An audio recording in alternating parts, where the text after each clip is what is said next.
Welcome back to another episode of Chisme with Duno. And I got the man, the one and only Felipe Esparza. What's up, everybody? What's up, Duno? What's up, fool? Everybody out there who said, Felipe, what's up, man? When are you going to be on that show? What up? I hope you're watching. No, people have been asking me, and I'm like, he's a busy man. You know what I'm saying? Like, you got a lot going on. I actually like Bubblies, too. Yeah. I'm a huge fan of Bubblies. I'm a Topo Chico guy a little more, but Bubblies is right after. I don't want to show, I don't know, you probably have a sponsor. No, I don't. No sponsor. Only sponsor Kill I have Tony is Water or something. You know, you have their own water now. Yeah, I know. That is crazy. Have you ever thought about making your own water? Yeah, bro. Alley River water, bro. But real Alley River, man. Like, I'm going to get it from by Sears in Boyle Heights. I'm not going to get it by Silmar or where people fish. Where people, you want to get it like the real. Hey, Felipe, obviously you're a lot older than me. But when I remember watching.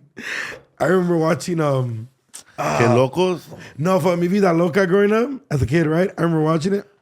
And then I remember the dude that played Crucito in Blood In, Blood Out. Man de La Paz. Yeah, and then he was like in the river and he's like, they used to say back in the day, you'll see a house going down this river. And I remember asking my mom if that was true, and she looked at me like, what a fucking idiot. But what's the craziest shit you ever seen at the LA River? We had Emilio Rivera. Yeah, I'm gonna shout out my dog. On my podcast, What's Up, Fool? He said that one time he was trying to get his ex-girlfriend back, and he threw himself in the river, man. And he was on a couch. And he said that it's different, Holmes, you know. He said it's different because you think it's just a river, right, moving? But now, man, there's fucking chairs in there. In the LA River? Yeah. You know, when everything's rushing? Yeah. So there was like water and chairs. So he tried to hop on the couch. I think it'll stay. It should be good. He said he tried to hop on the couch. He tried to hop on the couch at the LA River? Because he's from this side of town, right? Right there at Frogtown. By Frogtown, yeah. I grew up on the other side of Echo Park, so the closest. Where? In Echo Park. I grew up right behind the Bob's Puppet Theater. Okay. I know where that is. Yeah, I grew up Bro, right. I'm telling you, man, I used to live on Boylston. Okay, also more by the park. More by the Miguel Contreras High School. Okay, so that's where that's where me and him graduated from. That's where me and Andres graduated from, which is funny. Andres grew up in the Westlake area, and I grew up in the Echo Park. I grew up like right in the beginning though, like literally the division, like historic Filipino town. I grew up right there where Diamond Street. Okay, yeah. So I didn't grow up right there, but I lived there. Yeah, you lived there for a long time. Yeah, for a long time. Oh no, wait, is that then? No, that's Royal then. That's the back end of Royal. That's the back end of Royal, which Yeah. is the one with a nice baseball field. Yeah. Yeah, that's like on the other side. Yeah. That's crazy. Yeah, so I grew up on that side, and I remember hearing that. So the closest thing to the LA River for us is El Pato, which is right there. But I do like that Sears part a little more. Yeah, it's cleaner. I've always wanted to live in in Boyle Heights, and then I tried to look for an apartment not too long ago, and it's really expensive now. It was expensive, man. When I was living there, it was cheap. Like $300 for 5 bedrooms. Get the fuck out! No, it wasn't. No. The housing projects. But the projects is totally, that's a different price than a regular apartment.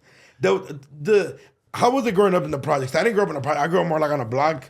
Was the project a lot more chismoso? Because the block was chismoso. The project is like more chismoso and more nosier because, man, it's like we live in a little village. Yeah. So everybody knows everybody. Una vecindad. So your girlfriend might be somebody's girlfriend later on. Oh. And then later on, when she gets older, she'll be somebody's baby mama. That is the awkward part of this whole situation. Especially like people think LA's big, but it's like it's a small, big city to where everybody knows everybody. Especially if you grew up in a place like that. Yeah. Man, like my brother, man, he probably been with all the chicks in the projects and got them pregnant probably. Was the guy with your brother the handsome one in the family?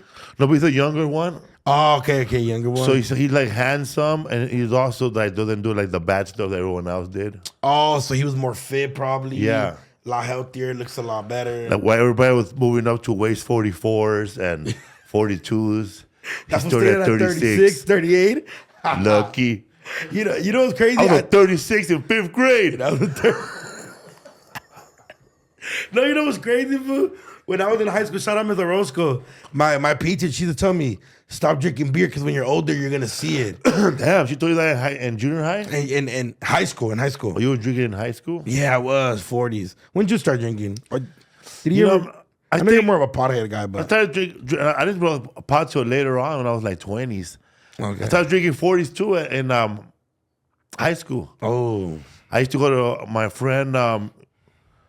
My school was overcrowded. Roosevelt High School was overcrowded. Wow, dude. that's crazy. I played water polo there. Yeah. Yeah. Why was that your face when I said No, water because polo? I was also in the swimming team at Roosevelt. Oh, see, Felipe, why do people judge us for that? I know, man. Like we're literally wet backs. Like Right away they think that you didn't come in first. Of course I didn't, but I got points. And they don't understand that. If you get third place, that means that you're like in third place, but you also your homeboy came in first. Yes, so you're yes. getting points. It's like a car race. yeah, Like 4 points. Yeah. it's like a what do they do for the soccer Mexican leagues? Like a leg thing. Like it's like a Yeah. leg. It's like so like if the first game, whatever team's up first or whatever. But yeah, I grew up playing water polo there. So you used to go to school before everybody early in the morning to swim? No. So I played outside league there, which is I played against all the kids that played for Roosevelt before the outside pool league. So I played for Echo Park Pool. So your school had no pool. They did have a pool, I just didn't play for them because I Oh. didn't have the grades. But outside league, obviously they don't care. And then so I grew up I grew a big love for Fourth and Matthews for sure. Cause my mom was the only poor mom, but I was good at water polo. So either parents gave me right or they made sure I got there. And sometimes there was games like on a random day. So mom would just be like, take the bus. And mom would be like, okay, here. You're gonna hop on the 16 right there on 3rd and Lucas. You're gonna get off right there and then catch the 40 and it's gonna drop you off right there on 4th and Matthews by the Cars Jr. and then you're gonna walk to Roosevelt. I used to live on 3rd and Lucas too. What the fuck? Where? Shout out to Whitmer.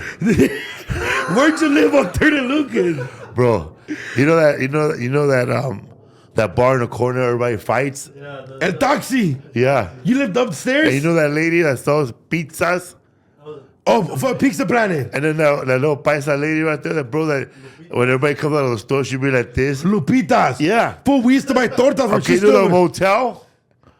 Okay, Okay, right next yes, door, apartments right there.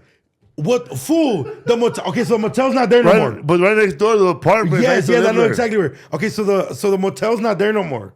It's a nice building now. That's what. So you were there when President Obama showed up and closed down the hood. Yeah, okay.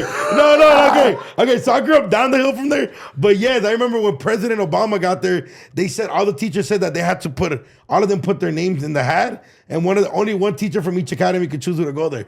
What the fuck? Hey, did you ever walk up that hill? Yeah. Terrible, right? Terrible, bro. Tiring as fuck.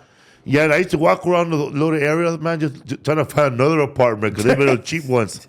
Bro, okay, this might be a little crazy, but did you ever run into all the black people in the red apartments right behind your apartment? No, I've never seen them. You never seen them. So growing up, they right behind you, like They left from New Orleans, right? no. So they used to call it Little Compton, like growing up, because it was like a I building. did see those fools. Yes, they were there, man. in the red building. Yes, they should hang around right only in that area. Yes. Only. Yes. Only. Growing bro. up, they still call it Little Compton. But there was a lot of them are African now, right? Yeah, but I That's think it's funny, dog. That's funny. I remember one of the homies. And that was the only pizza place in the hood right there for us, huh? Yeah, dude, nothing right there. It was extra double cheese. Yeah, and what's it called? $1 fries. Yeah. $1 fries, and then did you ever try Gus's while you were there? Where's it at? Gus's was like a little more down on 3rd and Union. What they sell there? They sold like burgers. It's kind of like a diner spot. No. Ah, damn. You missed out on that one. They have really good bacon cheeseburger. But you're vegan. Yeah, but I wasn't then. Oh, you wasn't then? No. How'd you decide to turn vegan? Oh, man, the real story, man, I was like constipated Okay. for like 5 days. I tried to get on that keto diet. Like Oh, keto. Yeah, Dr. Atkins. And I was working with Fluffy and them. And so we went all balls out and we started eating just like in and out with lettuce, but no water, just Diet Cokes. So just meats and Diet Cokes and cheese all week. I got constipated. Oh, and if you didn't go I get like couldn't a lean shit, bro. It was hard, bro. Like it wouldn't come out like Like the spirit was willing, bro, but the flesh was weak. But like it's like man, you have the urge to fart, but it doesn't come out. Yeah, I know exactly what So you it mean. was like that, man. So I had to go to Lamar's class, and like breathe like a pregnant woman. and then it came out slowly. Nah, man, I came out with blood. Oh, and then you were like, I fuck. blew my butthole, hemorrhoids, bro. It was like dark. It was, I don't know how much meat was in there, man. And after that, fuck that, man. No more meat. And then you were like, I'm gonna go vegan. Yes. Slowly, I just said no more red meat first, and no more chicken. And no more fish. Which one was? Oh damn! Which one was the hardest one to give Cheese, up? man. Okay. Cheese and eggs. Okay. So see, I told you. Okay, so usually when I have a guest, lately I've been doing like a food cooking thing, and then I was like, oh my god, I would love to cook a burger or something, and then I'm like, Felipe's vegan, so I called Concrete, shout out Concrete, and I was like, hey, food. He's like, yeah, he's vegan, pan. I was like, and we tried to look up a bunch of vegan shit, but I thought you could eat eggs, but now that I think about it, it's a baby chicken melted, you know what I'm saying? So I didn't think too deep about it. There's a couple of meats. They're like Impossible hamburgers. They make them out of vegetables, but it's red because it's made out of beets and all kinds of stuff, and then they add like weird shit in there to make it look like a burger, but it stinks like cat food, but it tastes good. At least the room smelling. How hard is it to hang out with the fam? Well, not hard. I'm used to it. We never really hung out anyways. You're like, we don't even kick you, so fuck it. Like you ever been in a situation where you're probably hanging with your woman or your buddies, but your family they all decide to go to Disneyland in the morning, but they don't call your ass or invite your ass. Yeah, I'm in a situation now where I think my family. When you were little, you were 20. Yeah, like 5 years ago. 5 years ago, my direct family would, because I'm like super close to my sisters and my mom. But my other family, they'll do situations. They'll be like, "Oh, we thought you'll be busy, so I don't even get invited." So I'd be offended sometimes, but it's okay. But I do be. So how do you? So what do you eat for? What does Felipe Esparza eat for Thanksgiving? Oh man, we had this. Normally we get these from this market right here in the valley. Follow Your Heart. It's called Follow Your Heart. Yeah, and they have their own little restaurant outside, and you might have seen that it's like a taco stand called Flaco. I don't know, it's called Hugo's Tacos. You might have seen them around. No, I haven't. But they're in the valley. They own their own. They have their own supermarket. It's like a hippie store. It's been there forever, and they got pretty much their own brand of food. Oh wow! So they have cupcakes, vegan, eggs, anything you want. Yeah. Do you like tell your homies to eat before they come to your house if they're not? No, vegan? I don't care. So it's like I encourage you, bro. yeah, you did. I want those dudes that be like, nah, bro, you're not eating it right, but you got extra butter. If you're gonna kill yourself, do it right. Why stop there, bro? Like, you eating a hamburger at Burger King, bro? Get a Wagyu. Eat good shit, bro. I get what you mean. That's what I would be. If I would go back to meat, I would eat good shit, bro. No more bullshit ass fucking birria ramen out of a fucking Coke cup, man. Okay. Okay. Fucking wax melting in there. You know what? All moving and shit. You know what? I feel the same way about. I'm mad at all the birria places that have fucking, came. if I go back to me, I wouldn't be eating that crap, bro. Like those fucking hot Cheeto bola with rice and birria, whatever that is. Oh, look. So a couple bad That's things. called Modam balls from New Orleans. Yes. Okay. So a couple things that happened, I think, during COVID was, one, people got scared of the most dumbest shit in the world, and two, the oversaturated makings of hot Cheetos mixed with things and birria. I no longer eat birria. I am disgusted. I don't believe that it be. Growing up, birria was a fucking something you ate once a year. Exactly, fool. Now it's an everyday thing. And yeah, like, if there was something you hear from that uncle you never heard of and shit, like, yeah. I mean, mi tío Lucas, that was blue eyes. Birria? Yeah. Yeah, to me, it's kind of like if barbacoa were just to be an everyday thing, I would never want to. Like, I eat that once every 5 to 6 months, and it's when I do eat it, I plan ahead, and it tastes so good with the consommé. But birria, I've grown to hate my culture because of birria. Man, the first time I had birria, it was sad, dude. My brother, we were about to hit my brother. He was 3. He was 3. He just walked in and put his head in like that. Did the priest put it? And he was 3 years old, bro. He was already walking, bro. He had a little white suit, bro, looking like Boss Hogg from Dukes of Hazzard. Yeah. And then he just went like he just put his head on a boom, baptized him. That fool don't even know what he was doing. He thought he was playing with water and shit. I know, man. So we went to this place in Rosemead, somebody's rancho in Rosemead. Okay. And this has to be illegal, right? Like, I don't think killing animals in Los Angeles in somebody's backyard is legal, right? In our neighborhood. I don't. Yeah, no. Almani area. Yeah, Rosemead, the San Gabriel Valley. Well, you know, there's a lot of Asians there. You can still hear the freeway, bro. They were doing this. So we're just there, man. I thought it was you're little. I thought it was I thought we were at a petting zoo. Also, there's a bunch of animals. Animals, dog. I thought we were like Griffith Park at a petting zoo. Yeah. Whose rancho was it? Just like a I random. don't know, man. You don't remember? We started playing with these 3 chivos. We already had names for them: Tati and Memo and Lalo. And we were feeding them, bro. We were chasing them. The most paisa names ever. We were feeding them. We were chasing them, bro. We were making them laugh. They were kicking us, and we were doing karate kicks at them. And then we were just chilling, bro. Like me with the goats. I felt like Ace Ventura right there, dude. And this fucking ugly ass redneck and this paisa, bro. They just slit their throats right there in front of us. Hold up. And this is just people you don't know. Because I think what made it more sad was it was a stranger just killing the chivo. It wasn't like your tío, like me. Oh, this. Now they worked there. Yeah. And we didn't know. And then they didn't give you guys a pep talk like, hey, this is life. This is the way we're gonna. Bro, my parents never told us where we were going. That's why we always dressed like we always looked like we would go to church. Man, whatever clothes we wore at church, we wore it wherever we went. We didn't let anybody plan nothing. I was gonna say, what about your brother? Did they change him before he touched onto the rancho? Did they take off the white suit? That would have been funny, huh? He would have been at the baptism, bro, all bloody like Scarface. And then Bautista Check out my little friends. Wait, did you guys eat the chivo? Did you eat that thing? Dude, man, they fucking scream with blood squirting out. Like all 3 chivos died? Yeah, bro, like a Tarantino movie, bro. Just blood squirting out. Yeah. Then we realized that it was a torture park. It was a slaughter park, a slaughterhouse, a slaughter backyard. Slaughter next to the next to the 10 freeway. It was terror after that. They brought this pig out of a truck, and that fool looked thirsty, man. And then this other redneck, he fucking he just shot him in the head, bro, boom. Jesus and Christ. killed him right there. The time you were alive was a lot. I mean, you're still alive, but. And they put him upside down and just, they cut him up. And that right there would have made me vegan, not the constipation with Fluffy. That right there, I would have been like, that's where I'm going vegan right there.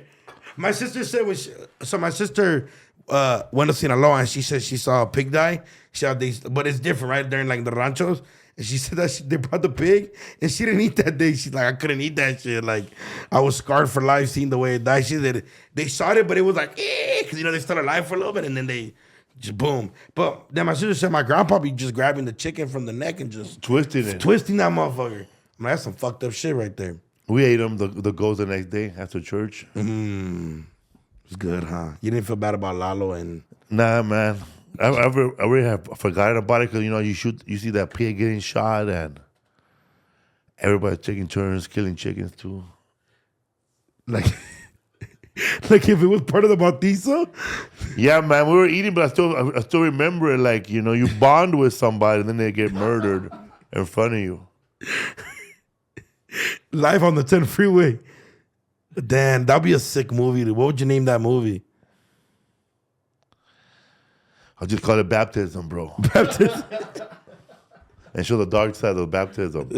like those. You show the fucking El Padrino de la cocaine over there robbing people. Yeah, fool. Your fucking tia cheating on her husband in the bathroom, fool. Like, show all the bad shit from the bautizo. No, show none of the good shit. Just show all the trauma. Are baptism that big or bigger now? Okay, so it's no longer as sacred as it used to be. And I realized that because I'm a padrino and I don't even know the little kid. I became like it's more. Damn, he don't even know padrino or his dad. Yeah, that's sad. But I do don't know him feel- on Instagram. I watch him on I Instagram. don't feel bad for the ghost now. I don't feel bad for the ghost. I feel bad for me, ho. Amigo. Shout out, baby Jesus. So yeah, fool. Okay, so back then I remember Bautizo being so much about like celebration. You go to meetings, man. Yeah, fool. To the church. Yeah, like you. Okay, so it was nothing like that at all. One back then, it was rare for a Christian to baptize a Catholic kid because it was like, you know, Yeah, they wouldn't allow it. they weren't allowed. Okay, They wouldn't let you marry a Christian chick at the church. yeah, exactly.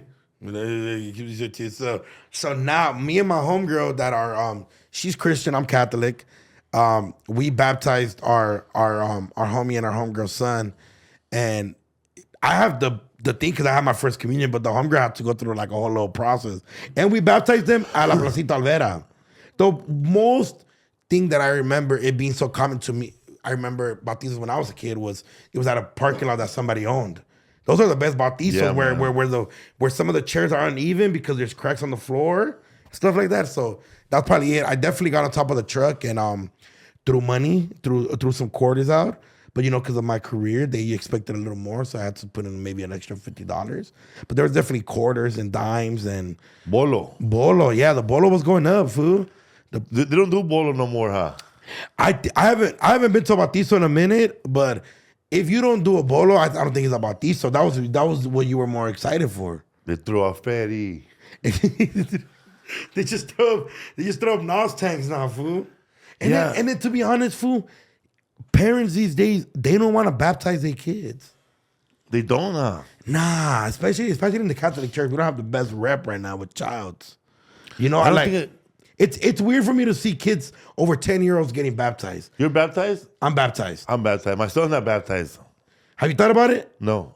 I didn't think about it right now. Okay, so this is, I would love to come to the bautizo if you're having one. Oh man, I just remember that I told my friend that he could baptize my son, my first son. So how many sons you have? 2. 2. How old are they? Let me see. They don't know each other. Shut the fuck up. They never met. Okay, I don't know if you're being. They have met. Okay, they have met. They don't get. I have 3 kids. I'm a grandfather. Okay. I have 2 grandkids. One of them lives in Rialto. Okay, the Go IE. find him now. And another one lives in Sweden. What's up, you guys? Thank you guys for watching another episode. And I know the episode is being good, but I have to let you guys know about Prize Picks, the best fantasy sports app in the motherfucking world, baby. These are my picks for this week. If you put $5 using code DUNO, we'll give you 50. Win or lose, baby. So these are my picks for this week.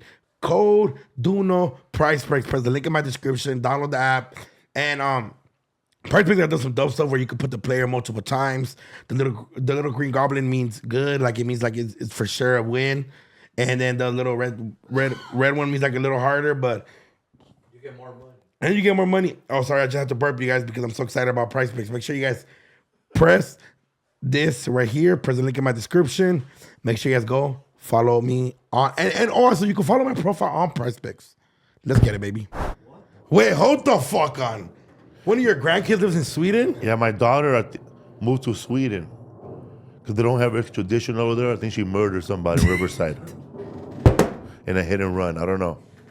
She just boned out one day and I'm pregnant. I have breast cancer. Yeah. Well, how is it having a I'm just Swedish? joking. How is it having a Swedish nephew? He wears wooden shoes. He loves them. He wooden shoes. He goes click, clack, clack everywhere, bro. Pinchy. I have an ingrown. This guy has a splinter in. That fool has a bunions as a 10-year-old? He's the kid's 5 now. They live in Sweden, and I never been there. Not even for like tour or nothing? Sweden, not yet, man. Stockholm, just syndrome, but no, never been there. That's funny because that's so far, like so far, like. I know, and then it's not just far, but the time zone is different, so it's definitely hard to communicate. For sure. Like when I would talk to her, she would tell me that it's 2 p.m. over there, and it's dark as hell. You know, like Oh, because it is one of those spaces, huh? Where like all winter is probably all dark, Yeah. and then all summer is light the whole time. so that they have maybe like 5 hours of light Oh, during winter. Poor kid, huh? Yeah, so they get to eat like candy over there, Swedish candy. Swedish candy. The Swedish fish candy. Is that vegan? Can you eat that? No, probably not. Huh? I don't know, man. You gotta have some real munchies. You know, I'll eat this day, but I won't eat a cheeseburger. Okay. Yeah. Wait, so are you gonna baptize your other kid? I don't know. He would have to go. I don't know I don't know if he could baptize anybody legally as a Catholic, because he hasn't been baptized. So if he were to start to baptize somebody, they would tell him, whoa, you're not even baptized. Exactly. So your homie's not baptized. Yeah, my son's not baptized. Okay, but he can be baptized. But he can't really, technically, as a Catholic, he cannot baptize anybody or collect the bread, the bread when you're forgiven. Oh, porque no tiene his first communion. He don't have his first communion. And he's not baptized, and he doesn't have a confirmation. Oh, So he would have to get baptized first as a Catholic, and then first communion, and then confirmation, and then he could baptize legally somebody. Yes. Okay. Oh, I see what you mean. Your grandson can't get baptized. No, my son. Your son. Yeah. No, My son cannot baptize anyone. Anybody, yes. So he gets baptized. Yes, 100%. That's definitely true. Unless you and I put a donation to Homeboy Industries, and Father Greg just goes, boom. Here's a new van, dog. Give it to that blind cholo. Give it to. Hey, you know the crazy. I was gonna say I fucking did some time at Homeboy Industries. I did community service there, and guess For what I reals? did? Nothing. I did absolutely nothing there. It's one of those places where you see so many chances, but also chances of nothing because nothing is being done. The only thing succeeding there is the bakery. When I came out of rehab there the first time, I said I'd get a job there, bro. And they told me I couldn't get a job there. They told me to go get shot 5 times. Get out a murder for a technicality. They will give you the keys to the van. You need to do 10 years to specifically have to be in Pelican Bay. Then you could get the keys to the van here. That is some crazy shit right there. Yeah, man. When I won Last Comic Standing, I was on Last Comic Standing, the reality show on NBC, and they asked us, "What would you do if you win? What would you do if you win?" And me, I said out of the blue, I would just help out Homeboy Industry. Father Greg Boyle put me in rehab. Here I am today, living proof. Living proof that and it works. And then we're going through hard times, and then boom, bro, the money started coming in again, bro. Like Scarface. You see that check cashing thing? I wondered, how's your relationship with you and Father Boyle? Great, bro, great. I did a show in Aguascaliente at a casino, and there was a homie there, some fool that, pobrecito, bro. He had just got out like 8 years ago. He walked to me proud, man. What's up, bro? What's up, fool? Father Greg bought me these tickets. I was raised at YA, man. And then that fool said that he went to YA for nothing, I guess, stealing $40, I guess. Committed something horrible in YA, and then spent his whole life in and out in prison, and just finally got out, and he's doing good. And Father Greg wasted good tax money on tickets to watch Felipe Esparza.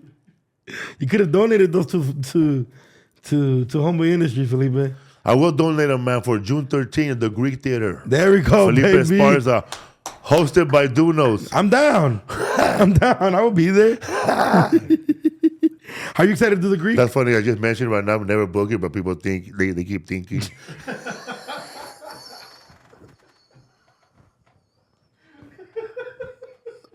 What happened? You invited me to come out on one of your shows, Felipe? Man, so sorry, bank tickets, say boom.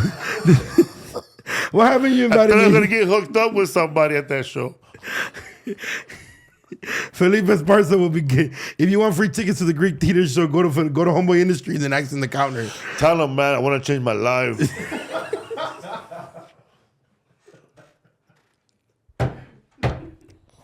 What happened if I invited to any of your shows, man? You're always busy, bro. Man, fuck that, Felipe. You're there hanging out with Concrete and shit, holding out his merch, carrying his equipment. Over there looking for reading glasses for fucking, what's his name? Jerry. When he loses them. He needs the perfect tres flores. He needs the perfect for his hair. I braid Concrete's hair when I'm bored. You know how to braid hair? No, I don't know how to braid. Felipe wanted it. He said, come here. You over there starting fight with fucking De La Hoya and shit. I did get into it. I said, they thought I got fired from Power 106 because I made fun of him. He's a good sport though, right? Yeah, I talked about he. Unfortunately, he walked up and he was wearing a see-through shirt. Wow, and I was like, A blouse. A blouse.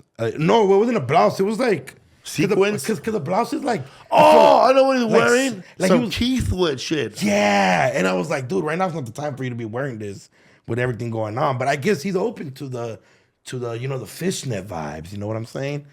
You know when a lot of people were like dogging him about the fishnets and the heels and all that. But see, a lot of people never been partying for 5 days straight. You never been partying 5 days straight at the dope man's house. Like you never been in a situation where a person's holding a bag and you don't have one, and he goes, "We're all gonna put on stockings and do a line." All right. And then you do the line, and he goes, "We're gonna put our heels too." They're gonna have my size. Next thing you know, bro, you're stuck with heels and stockings, and you're all coked out, and there's somebody who hasn't done a line yet. They'll start taking photos. How about the other lines, bro? When that fool actually fucking pulls up on those heels throughout the party, nobody took photos of that. I get what you mean. I'm all for it. I've been that crazy, man, where like it's getting close to I have no more money to buy nothing. So you almost put heels on? Hell no, bro. I start sweeping, bro.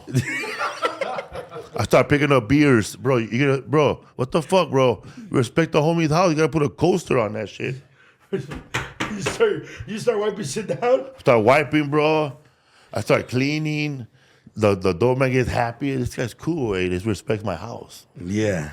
I dragged that guy out. He punched, the guy he knocked out. Just. You know what? I never thought about it like that. The perspective you gave me right now, like that is true. I've never partied hard enough to where I dressed up like a prostitute from Grand Theft Auto, but I'm pretty sure it was just him and her, and it got crazy, dude. Yeah. I mean, there's a picture out there with me probably looking like that guy from Silence of the Lamb, bro, with a fur coat and my peanuts tucked into the back. I'm sure there's a photo out there. So I'm just letting everybody know that when it pops up somewhere, I already knew. Yes. The mangina vibe. I think I put on some girl's coat one time, and it was like first of all, it was a badass coat, man. It was like one of those coats from those movies that none of us watched, bro. Fucking the Gilded Era, Yeah, like movies that came out to get. It's kind of like one of those things to when they drop an album just to drop so they could get shit out that they owe money to. I know exactly what you're talking about. Yeah, man. Yeah, I forgot my point, but yes. But you had a coat on with the mangina vibes. Oh yeah, man. So I can't do that. My dick's not big enough. Yeah, I can't do it no more, man, because man, I would have to do like cross my legs. My balls are hanging now. I would have to cross my legs now. You're like Randy Marsh in fucking South Park when he put his nuts in the microwave to get weed prescription. Yeah, man, it's bad right now. Yeah. My friend, he told me that he used to drive Richard Pryor around, Freddie Soto, and he was an old man, and he sat him wrong. He said, "Motherfucker, I sat on my balls." If your boss is that, but you're not there yet. And he's skinny. Plus, I'm fat, so I still got a lot of that. I got that inner thigh cushion. Yeah, like the shit like it's rosado. Yeah, bro. So it's cushion. It just. That's why I like big chicks, bro. Like chicks whose legs rub together all day. That vagina been cooking all day. It's like a human fucking comal, huh, down there. It's like a sick ass fucking plancha down there for the. You know what I'm saying? I get it. I never thought about it like that. It's like body heat. Like it's kept at a cool temperature. Yeah, man. She said, I'm not ready, man. You've been ready all day. Yeah. It's like a Little Caesars fucking oven. Let me go wash for it. No. Don't wash. Yeah. Leave it moist. like that. It's good. Wow. I never thought about that. I like Irish Spring. I was hoping you wear like the tracksuit. I wanted to wear the tracksuit, man, but I don't want people to say, oh, you always wear the tracksuit. Okay. So I wear the shoes, and I wear my Christmas sweater. Read it. It says Nakatomi Plaza Christmas Party 1988. Did you actually get that day? Yippee-yay, motherfuckers. I don't know what that is. From Die Hard. Bruce Willis, Die Hard. 25, Felipe. I know, but Bruce Willis, Die Hard. Are we? I think me and Andres is 24. What were you doing? Okay, Felipe. I'm gonna give you a date when I'm gonna give you my birthday and Andres' birthday, and you're gonna tell us what you were doing around that time. All right. 2000 March 9. That's my birthday. Wow. I stopped doing crack, bro. I gave up cocaine. That's when my dad started. And I stopped drinking. Wow. Okay. And the next year, I won Last Comic Standing, 2010. No. Wait. What? Do you mean 2001? You were born 2001 or 2009? 2000. No, 2000. If I was born 2009, I would be 16 right now. Believe it. 17. I was born 2000. You were still smoking crack? 2000. 2000 March 9. I was still sober, man. Doing good. Just still doing good. Yes. Yes. Sober. Okay. Not even smoking weed. Whoa. Yeah. And just doing stand-up comedy every day, performing every day. I was living by myself in Frogtown by myself somewhere. Wow. Okay. So at the moment you were doing good. What year? 2000 But what month? March 9. I was born 2000 March 9. I started smoking weed in April of the next month. Oh, Yeah. okay. 420 vibes. Yeah. Wow. Okay, Andres. What? Andres was born the next year, 2001. February, right before 9/11. I was dating 5 chicks at the same time, bro. Boom, no internet, bro. They had no idea what I was doing. What were you meeting then? Nah, I'm just kidding. I wish. I wish. 2001? Yeah. 2001? Okay, man. I was on a Que Locos tour with Gabriel Iglesias, Willie Barcena, Gilbert Escobar, who else? Mike Robles, he was the host paying us. And Martin Moreno will be off and on. And that's it. Wow. 40 dates. Fuck. But is it back to back 40 dates or no breaks? It was like every weekend, like every go Thursday. It'll be Friday, Houston, Saturday, San Antonio, and then Sunday, usually like a small town, like a McAllen, like Ventura. Okay. Yeah. So like Oxnard and shit. Yeah, small town. Yeah. Little, not even a club, not even a theater, just a club, random club where. But the other ones were theaters. Yeah. Sold out. Okay. We were lucky because our show started airing in 1999. Yeah. And it aired on Galavisión. What the fuck is? You don't know what the fuck that is. Yeah. Was that like the Paisa cheap version of Telemundo? That's Telemundo's third cousin, and they only aired soccer and novelas. But what's soccer like the B team? No, the Mexican. The Mexican League. Like when fucking Atlantica was playing? Yeah.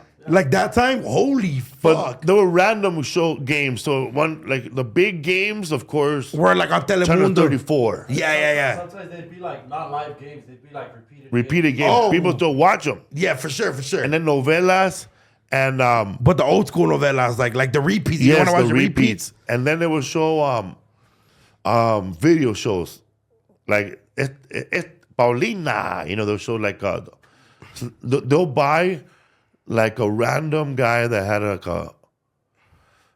if Concrete was around those times, they would offer him a show, and he'll just be his personality alone would be. Right now, we're gonna see big Bad Bunny, and that's it. and that'll be one show, 30 minutes. Oh shit! So our show came in. The guy sold it and said, 10 o'clock show, English. He goes, okay, but we have novelas and soccer. Yeah, we'll just English, 10 o'clock. So, que loco show, well, here at Sunday the 10, English. I was literally about to say, like, you think people in Mexico were like, oh my God, they show Que Locos, they're gonna talk Spanish. They're anticipated, and then it's just Felipe and Fluffy and them talking. Yeah, man. Jokes. That's what I thought, right? I thought it was gonna be aired in Mexico, but Galevisión owned by Cubans, so only aired like in all the wherever there's Cubans and Latinos. Yeah, so like aired in Chicago, bro, Tulare, fucking yeah, like once a week New in Cuba. Jersey. When they got electricity once a week in Cuba. It wasn't like Telemundo, bro. Like Telemundo, bro, like comes in clear no matter what, man. You could turn it off and it still come out clear. Yeah. But yeah, it was on. It was channel 52. Fuck. What is that? Al Extremo now? Right now, 52 is Telemundo. Yeah. Wow. So we had a very it was what was cool was like you gotta promote your show on Instagram. I gotta promote show on Instagram. So us, there was no Instagram. So the host would be like this. If you want to see more Que Locos, if you want to see Felipe Esparza, Willie Barcena, Gilbert Esquivel, Rudy Moreno, and Gabriel Iglesias, you can see them live this week, Houston, Texas, at the Boom. And then what?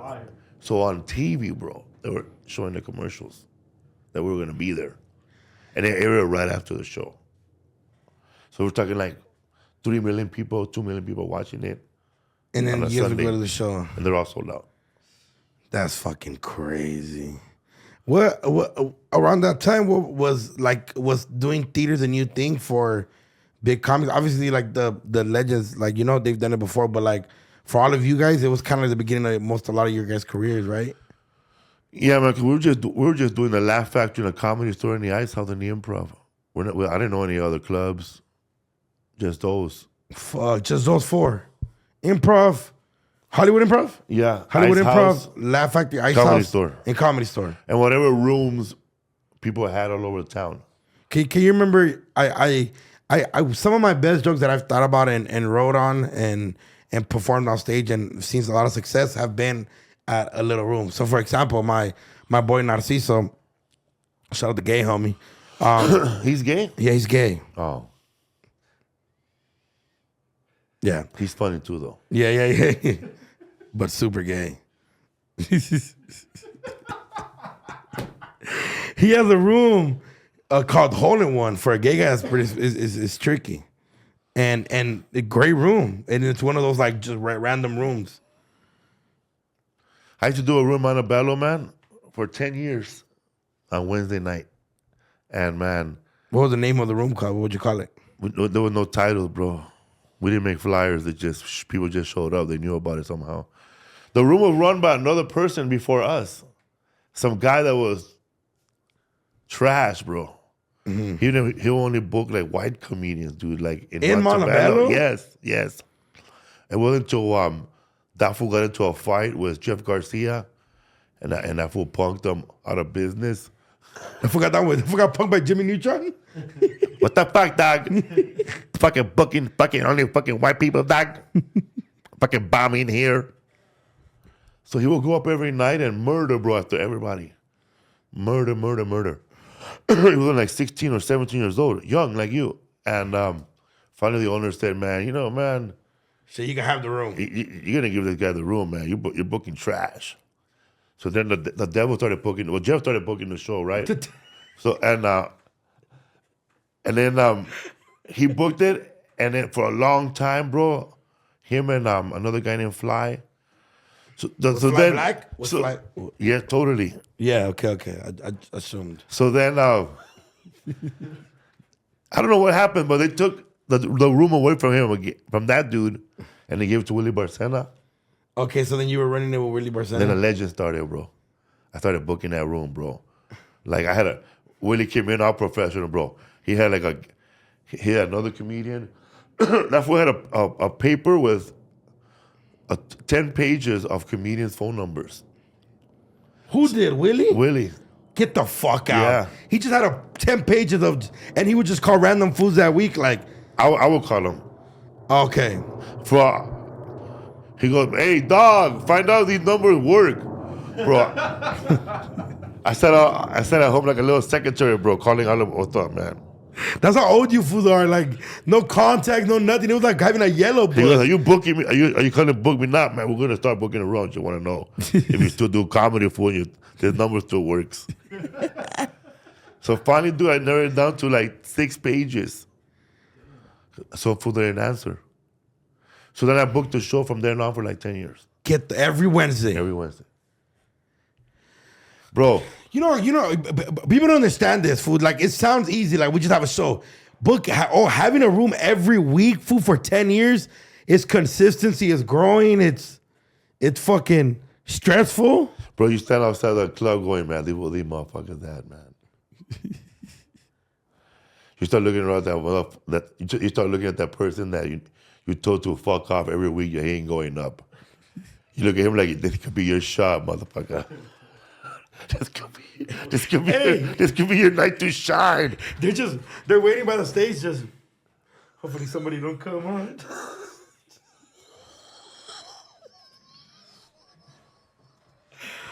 Oh, fuck. Then you finally book him and he asks you for, oh man, how much am I getting paid first? Let me invite my mom, man. Oh, no, my. Stupid. You go up there, do I say get off? God, you guys were mean back in the day. Get off. I've left people that never did comedy on stage 30 minutes, bro. Shut the fuck up. Booing him the whole night, bro. When you were booing him? No, people are booing. Oh. Hey, okay. I've never been in a room like that, fool. I've never been there where some fool gets booed. Oh man, it's tough, bro. Like, you ever been booed? Bro, when you get booed and you bomb, it's like I bombed, fool. It's like your dad hit you in front of all your friends, bro. Whether you're playing tag, yeah, and you gotta go back over there like it ain't hurt and shit. But you like this, and your friends look at you. Are you gonna still play? You're like, yeah. I bombed really bad before. Where? I bombed in 2 places. I bombed like at a bar show, and also like it's the worst because everybody's like all drunk, like. And then I bombed at Covina Laugh Factory before. When you were headlining or you were doing a guest spot? Nah, it's like my first like month of comedy, and I pulled up and Concrete had like sold out shows, and I went up there for 7 minutes and I was just fucking bombing up there, fool. Did your mouth feel dry up there? No, fool, but my hands got really sweaty on the mic, fool. Okay, that's another symptom. And then somebody just like there was like, I don't know, have you ever been to Covina Laugh Factory? No. Okay, so they have tables on stage. And fool, like I just saw 2 bad bitches on the right side of me and I was just bombing. And I went back downstairs and I told Concrete I was leaving. And he was like, fool, it happens to everybody. It happens to me every week. And then I went back up and I did okay the second show. And then after that I'm really, glad you didn't leave. After that feeling, fool, of like clapping and just defeat, fool, because I went up there and then I told myself, I was like, I'm gonna work hard to be a fucking headliner and do all types of shit. And then I started writing a gang of shit and just going fucking butt wild. I got addicted like my dad was addicted to crystal meth. Just one day to another, just went hard. When you got off the stage, what did the comics say? Well, this is the thing, fool. Let me tell you, fool. You know what? I'm glad, fool. It's like therapy, dog. Okay, so I'm about to go on stage. And shout out my boy, Christian Zaragoza. I think he was hosting that night for Concrete. Might have been him or Edgar Rivera. Chris Zaragoza was like, hey, don't get nervous, bro. And then in my head, I thought he was doing good for me. But he was doing bad. I didn't realize that. Him telling me don't get nervous made me more nervous. Because we've done sold out shows for like the podcast and stuff like that. Yeah. But now I gotta go make you laugh by myself. With no alley-oops, with no... So fool, when the homie Chris Zaragoza was like, hey fool, don't get nervous. He gave me like a 2-minute pep talk. So now, you know what that did to my comedy, my traumatizing? I don't walk up to the stage until it's like they're about to announce me because he traumatized me from waiting on the sexual stage so another motherfucker get in my ear. And obviously now I've controlled it a little better. But fool, he told me, he was like, don't get nervous, bro. They know who you are. And I'm like, shut. In my head at the moment, I thought he was doing good. I never wanted to fight somebody so bad right after my set. I wanted to just beat the shit out of this beautiful young man. Beautiful young old man. People get in your head. Yes. That's what they do. But the problem is he meant no harm, you know? But what the host say when you bombed? I don't think he said anything. I just think he was like, all right. Yeah, I don't think the host said anything. Man, one time when I bombed hard one time at Montebello. At your own show. Yeah, Willie Barcena was hosting. And then that fool said, come back, dog. Like you got off stage and he told you to. I bombed. And everybody was hating me. Like they were telling him. Like they were just, the audience was walking up to the host and tapping him. Hey, man. Fucking, that slow motherfucker ain't funny today, dog. And so this fool goes, nah, man, he has to learn me. So I'm out there bombing for like... Round 2 of bombing. Like, no, same show, bro. But, so when I get off, that's when he brings me back. And then he goes, you know what, man? You guys just boo la raza, eh? He started giving the crowd a pep talk, bro. About how to be nice to you? Was that a good thing or a bad? What the fuck? Fool, whenever I hear old comedy stories, fool, they blow my mind, dog. Well, okay, hold on, fool. Okay, so you're on stage, you're bombing in Montebello. Your time's up. You say, thank you guys, you walk off. He gets on stage, he takes over the mic, he's like, come back. Come back, bro. And is it like a stair stage or it's like a... He goes, you guys got to support la raza, man. This guy's up here trying. It sounded like an ice He's protest. fucking trying, man.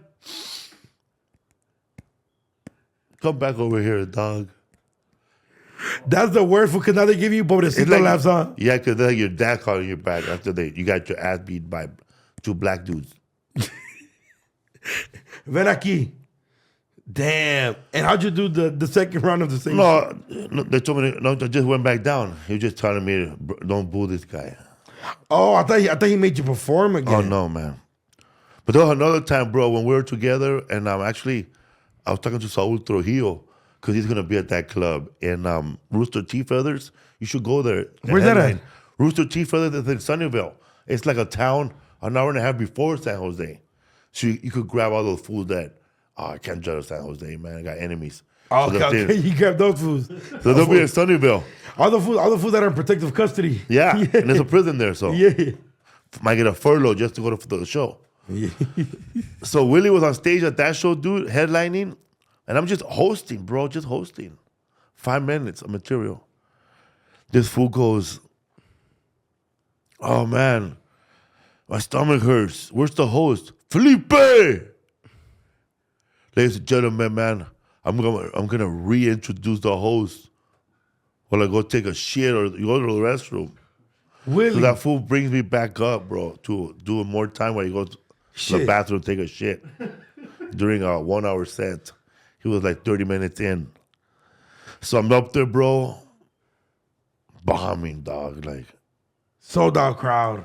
Yeah, sold out crowd. And so I'm doing like shit jokes. Oh, he's taking a mean shit and whatever, bro. But I'm doing good. I actually did good. But then I brought him back up. Damn, I've never seen that. See, like, when I talk to like older fools that have been in the game, it just, bro, like I've never seen no fool get off to go take. One time I had to shit real bad, bro. And me, Conquer, and Jerry, we split it, right? It's 30, 30, 30 each. And then like the host and shit. And bro, I had to shit so bad in Chicago, bro, at Zany's and Rosemont. Bro, and I was on stage, bro, just clenching my cheeks. And they thought I was, and then there's a bit where I like pick up my leg and do like a subtle movement. Ugh. Yeah, and fool, I had to like have my butt cheeks clenched with my leg up, and it was the most uncomfortable thing. Cold. Yeah, fool. I feel like that girl, though, you know, like the fat girl's keeping it warm. My shit came out warm, fool. Did you eat at Newcastle the night before? No. The White Castle burgers? No, I didn't. Man, it was, bro, at that club, there was a prop comic that went up trying to do comedy, you know? What is that? What do you mean by prop comic? Hey, man, these fucking headphones, they're not headphones. I'm fucking Princess Leia. Oh, okay. Isn't Where, at that- Zanies? No, at the Wild Coyotes in Montebello. Okay. So Willie was hosting, dude. And this guy shows up. With a bunch of props. Yeah, he brought up a toilet on stage, a real toilet. A toilet. Like, not a fake toilet, a real one. Bro, he convinced security to help him carry the toilet on stage. And then he had other stuff. And they had a whistle that went, woo! Right? Who booked him? You out of the 6 pages that you had? Right? And then that dude also, there was an audience on stage. He goes, man, if you ever get horny with your man, maybe you could wrap this around his dick, and he threw a tortilla at her. And then and then he threw like some other bullshit at some other girl, like that food, and then he put down his pants and pretended to take a shit on stage. And then, bro, this was worse than booing. It was worse than you fucking suck, get the fuck off the stage. Everybody was just quiet, dog. Quiet, bro. Okay, be honest. Who booked him? You or Willie? We just hear that fool. He was begging to go up. We didn't know what he does. So Willie went up on stage. He goes, normally, man, I give people the benefit of the doubt when they come up here and perform comedy. But let's be honest, man, that guy fucking sucked. And everybody died, bro. Everybody exploded, died, laughing. No, seriously. That guy fucking sucked. I mean, how did he come up with these fucking jokes? What does he do? Fucking open the refrigerator and look at food and go, what should I do today, man? Tomato? Nah, it's been done. Hacky. I know a comedian that does that already. Oh, my God, bro. Props? Willie went up on stage, got a standing ovation one time, and this comedian, Don Herrera, this old Italian comedian, and he murdered, bro. Murdered. Dami did. No, Willie did. Willie. But Don Herrera's next, and I'm after Don Herrera. And he goes, Willie, man, I'm glad you held back. You lost them there. What happened? You're talking about, I'm getting nervous about my show, and that fool fucked it all up. You're high with a big heart on, bro. You just murdered. The comic before you, that's next, knows that he can't do well after you, but he fucks with you still in your head to get you back to a normal. What happened up there? You lost him, bro. I think your wife left. Your wife just left him. You're a magician here. What's going on? You gotta do little things like that, man. Keep people on track. I was gonna say, when you get into the game, did you study that shit, or were you just like, I'm gonna go up there and just tell stories and tell my life type shit? No, I didn't get that good till later on. But at first, I did study it. I went to a library and I looked up a book about how to write jokes. Wow. Okay. And Comedy Writing Step by Step by Gene Perret. And what I would do, man, I would join acting classes. They had like a free trial. Like you go in there for the first day. Yeah. And they teach you how to write. And like it was like writing poetry almost, the way they would teach you. Well, the first class I went to was that lady said, take your life, tell me something about your life. And then I told her, and then she goes, describe your relationship in something. And I said, crossword puzzle. My relationship is like a crossword puzzle. Now think about something negative about the puzzle. All right. My relationship is like a crossword puzzle. Every time I open a crossword puzzle, there's a lot of pieces missing. So all my crossword puzzles have been broken pieces of other puzzles. So yeah, that's when my life is falling apart. And everybody laughed. So that was my first writing lesson. At the free chalk class. Yeah. So then they told me it was $500 and I left. Boned out. So then I went to another class. Another free job? Yeah, this one was Were you using like different emails? And I would just show up, bro, and just be in a class. And it wasn't until I showed up again to another class, the guy stopped me and said, "Hey, man, you got better join." I said, "Oh, I thought it was another freak trial." I went to like an open mic in Silver Lake called it's called the Silver Lake Theater now, right there on Fountain, or it's called the Fountain Theater on Fountain Avenue, by the that church where Tom Cruise gives all his money to. Oh, Scientology. Yeah, You're more like in East Hollywood. yeah, right there. And I went there for an open mic, and I met Jamie Kennedy and Alonzo Bowden and a lot of comedians, and those became my friends. Wow, boy. You know one of the first times I ever did comedy was with Jamie Kennedy. Yeah. Yeah, from Malibu Moana, right? Yeah. I went up first. I did like 5 minutes of just nothing, and then he went up, and it was funny. We're performing right outside the haha at the little patio, and then he was up there, and I think he was talking about being off shrooms, I think, or something, and then a cholo in the back was like, "We want to hear you rap," and he was like, "All right, I rap." Cholos are the best hecklers, man. Because whatever they throw out at you, it's very personal, man. Very psychological. It gets to your head. What is the best cholo heckle you've heard? Don't lie, Holmes. That never happened.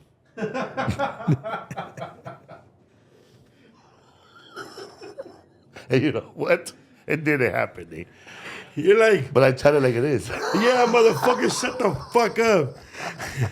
Is there a joke that you've ever had somebody walk out of? Yeah. I said I went to a gender revealing party. And when I got there, the woman told everyone that she got an abortion instead. Then a balloon blew up and sprayed blood at everybody. I got hit with a uterus. Who got hit with the gancho? That's a good one. Let me have that. Write it down. He goes, lucky for me, I didn't get hit with anything, you know, because I was holding a hook.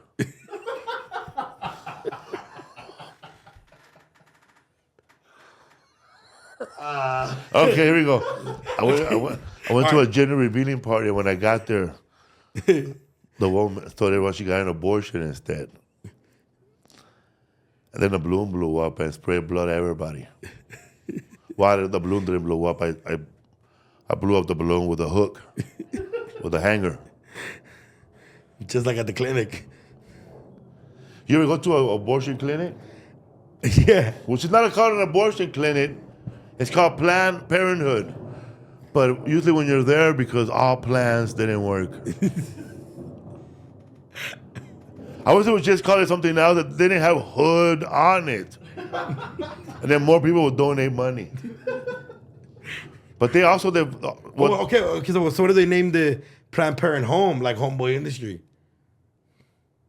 Nah, that's too ethnic. How about just OBGYN? I don't even know what that stands for, but yeah. But it's sad because I wouldn't. Wait, you did a show in Colorado, right? Denver. Yeah. Denver. Denver Improv. And your hotel was by a truck stop? You did Comedy Works or you did the Improv? The Improv. Okay, I don't know if you saw across the street the people protesting. That's a Planned Parenthood.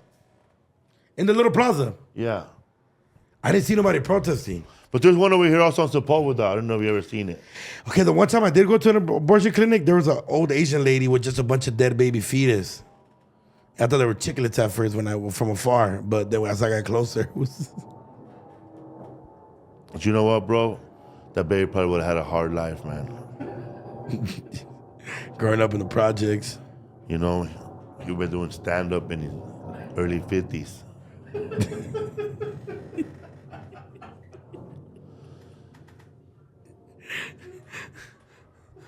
He would have been over there trying to find out what Matt Rife is doing just to be relevant. Opening up He's for wearing George those Lopez. T-shirts. I should wear those T-shirts. Opening up for George Lopez. Is there a dog fight out here? It's like we're like in Rosemead. I had a joke, not as similar, but kind of. I went to a gender reveal. That was good. I really liked that one. I did it in my special, but you know, people were laughing at that joke more like in Florida, places where actually abortions are illegal. They were laughing more at places, but in California, and then that's what they walked out of. The lady walked out of. Yeah, I made She it. said no. What'd you say? She said no and walked out. And then, see, that would have been perfect if when she said no and walked out, and if that cholo was there.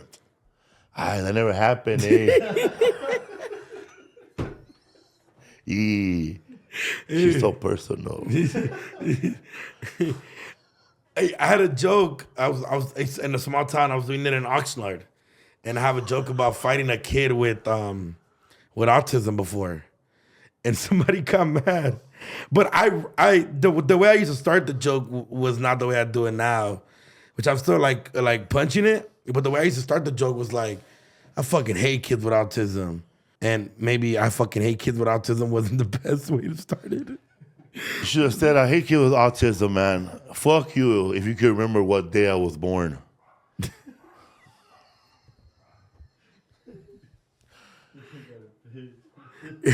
Because I love Hey, people with fuck people with autism. You know, not really, man. Autism make the best podcast engineers. They know how to control these fucking wires. I feel like cholos have autism. They remember every single day they went to jail and got out. Yeah, bro. There was the fucking 13th of September, home. It was cold, eh? But he couldn't look me in the eyes when he was telling me everything. What is I know it's autism is like It's a delay, I think, right, Andres? you should say that they should wear stickers. Right here, like a sticker, of a rainbow or something, or For the gay, that's for a gay or autistic a man, little goblin, you know, Game of Thrones character or something.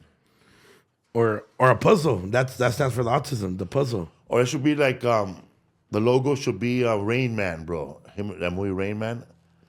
It's Tom Cruise and Dustin Hoffman. Dustin Hoffman is the autism, but he has a very, very high autism where he really can't pay attention to you, and you start babbling stuff about movie shows like you talk to me, and I'll be him in the movie. Okay, so Felipe, how you doing, man? Judge Wapner's a great guy, man. Hey, man, I really like these headphones. These are really nice headphones. Where'd you get them from? I like the color gray. I think it suits you very well. Well, gray is a great color, you know, it just matters, you know, the kind of day you're having today. Because a lot of people have different colors, you know. One day could be blue, and then, you know, we're all part of a different spectrum. We're all going at different speeds, you know. And Man, the Sharp you might not get a hello. You know, he's just going in a different direction. Have you...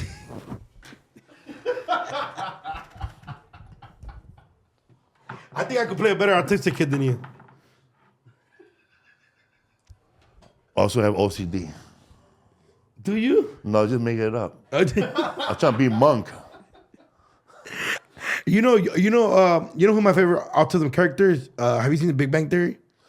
Nah, bro. I never got Channel 2 never came out good in my house. You have to have cable or antenna on top. Yeah. So we never watched CBS. Well, Felipe, now you do have cable, I'm pretty sure. Big Bang Theory is the guy from Young Stewart. Young Sheldon. Young Sheldon. Okay. Stewart's a mouse. Yeah, Young Stewart's a mouse. Yeah. The rata. Bro, fool, let me tell you, fool, one of the funniest shows I've ever seen, dog. I just got into it. I was against it for a long time. And yeah, it's a great show. Which one? Big Bang Theory. Comedy, bro. It's funny. It's funny as fuck. Hilarious. You gotta watch a funny show, bro. You gotta watch. Like I never thought it'd be funny because they came out on CBS too, Which one? and I never watched CBS. Yeah. Everybody loves Raymond. I haven't seen that one. Is it good? It's funny, bro. It's like a family show where the people are Italian, but they don't throw it in their face they're Italian. Like nobody shows up with a piñata or something, you know? Yeah. Or we're having pan dulce. you Yeah. know? But they're Italian. And they're Ray Romano, the comedian. And his parents live next door. So there's To him? drama. Yeah. Damn. See, I gotta watch it. I'm getting into my sitcom era. I was highly against it for a long time, to be honest. I wasn't a fan of it.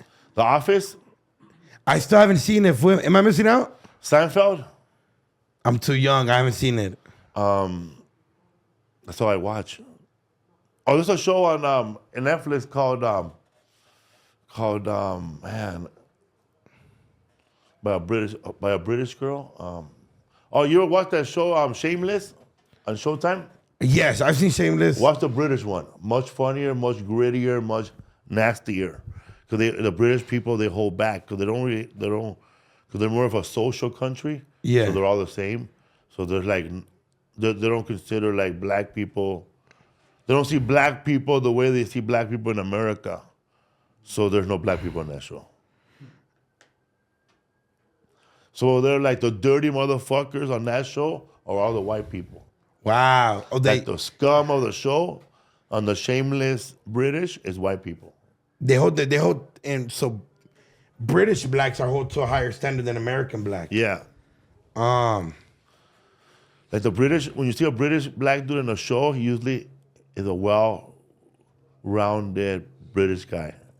I see what you mean. They're like very intellectual, very. Yeah. Have you seen Always Sunny in Philadelphia? No. Funny too. Funny. I heard that show is like Seinfeld. I've never seen Seinfeld, but I watched it on accident. One time, 2.5 Men And they was do that. bad stuff to people, right? Yeah, it's comedy as fuck. Yeah. The little short dude with glasses. Dan DeVito. Yes, Danny DeVito. He's a beast on that show. Cause he's like the talksman for Jersey Mike's right now. Yeah. What would you want to be a talksman for, like a representative, if you could choose? For a talkman, probably nobody. Nobody? I don't want to get up in the morning and I gotta do an ad for them or I gotta wear the shit. I like being free, bro. Yeah. And sometimes people try to give me their merch and wear it. Nah, I'm not gonna wear it, dude. I'm not gonna promote your stuff. Don't give me the money. I don't want it. I don't want to be like promoting like coffee that I don't like, you know, or the things like shit, or joints that don't even get me high, Yeah. or CBD that doesn't work on a dog. Like me, when I would go to when I would go to a dispensary, and I see a guy walking all crooked, bro, like he fell off a building, you know, Yeah. and I he thought buys chueco. weed, all chueco, bro. And when he leaves, I asked that girl, the weed tender with big boobs and a lazy eye. I look at her with a good eye and I say, what did that guy order? Because you want what he wants. Imagine if that guy with no legs took it. I have good legs, bro. How high I'm gonna be? Oh, you're gonna be fucking face. Especially if he does have legs that don't work. That's the worst. Like if my legs don't work, I don't want him. Growing up, when you grew up, were there a lot of kids with disabilities that you guys still accepted them as homies? Yeah, man, I had a homie that was retarded. He didn't hold a gun, right? We're all in trouble. Yeah, I had a homie that was retarded, and his favorite movie was Heavy Full Metal Jacket, and we accepted him. But he was, to him it was FOO Metal Jacket. Huh? Yeah, like to him, like he thought private Snowball was. He would ask us, why do they call him Private Snowball if he's black, and we try to explain to him sarcasm and he just wouldn't get That's it. funny you say that because in my head, I was trying to find a white dude. Which white dude they call Private Snowball? No. But it wasn't. It was the black guy. Yes, sir! I'm gonna name you such and such. Okay, sir, thank you. What was your favorite army movie? You have a favorite army movie? I like that one, bro. Private Ryan. Fucking. If I have Full a Metal Jacket. That's one where the Thailand lady's like, oh come on, sucky for $5. How many times have you seen that movie? Too many times. Okay, you think it ends when a guy kills himself? That movie should end right there. Okay, that's crazy that you talk about that. I think that's one of the best scenes in the middle of a movie that it could have ended there and I would have been okay. I've been with it. okay too. You know what I'm saying? Because sometimes things happen in the middle of a movie that it's okay, but it's like somebody gets kidnapped and it shouldn't end there, right? Or like, nah, like that's a movie like, okay, so for example, when you see Taken, right? With fucking Liam Nelson, like once that fool's beating fools up and shit, like the movie can't end in the middle.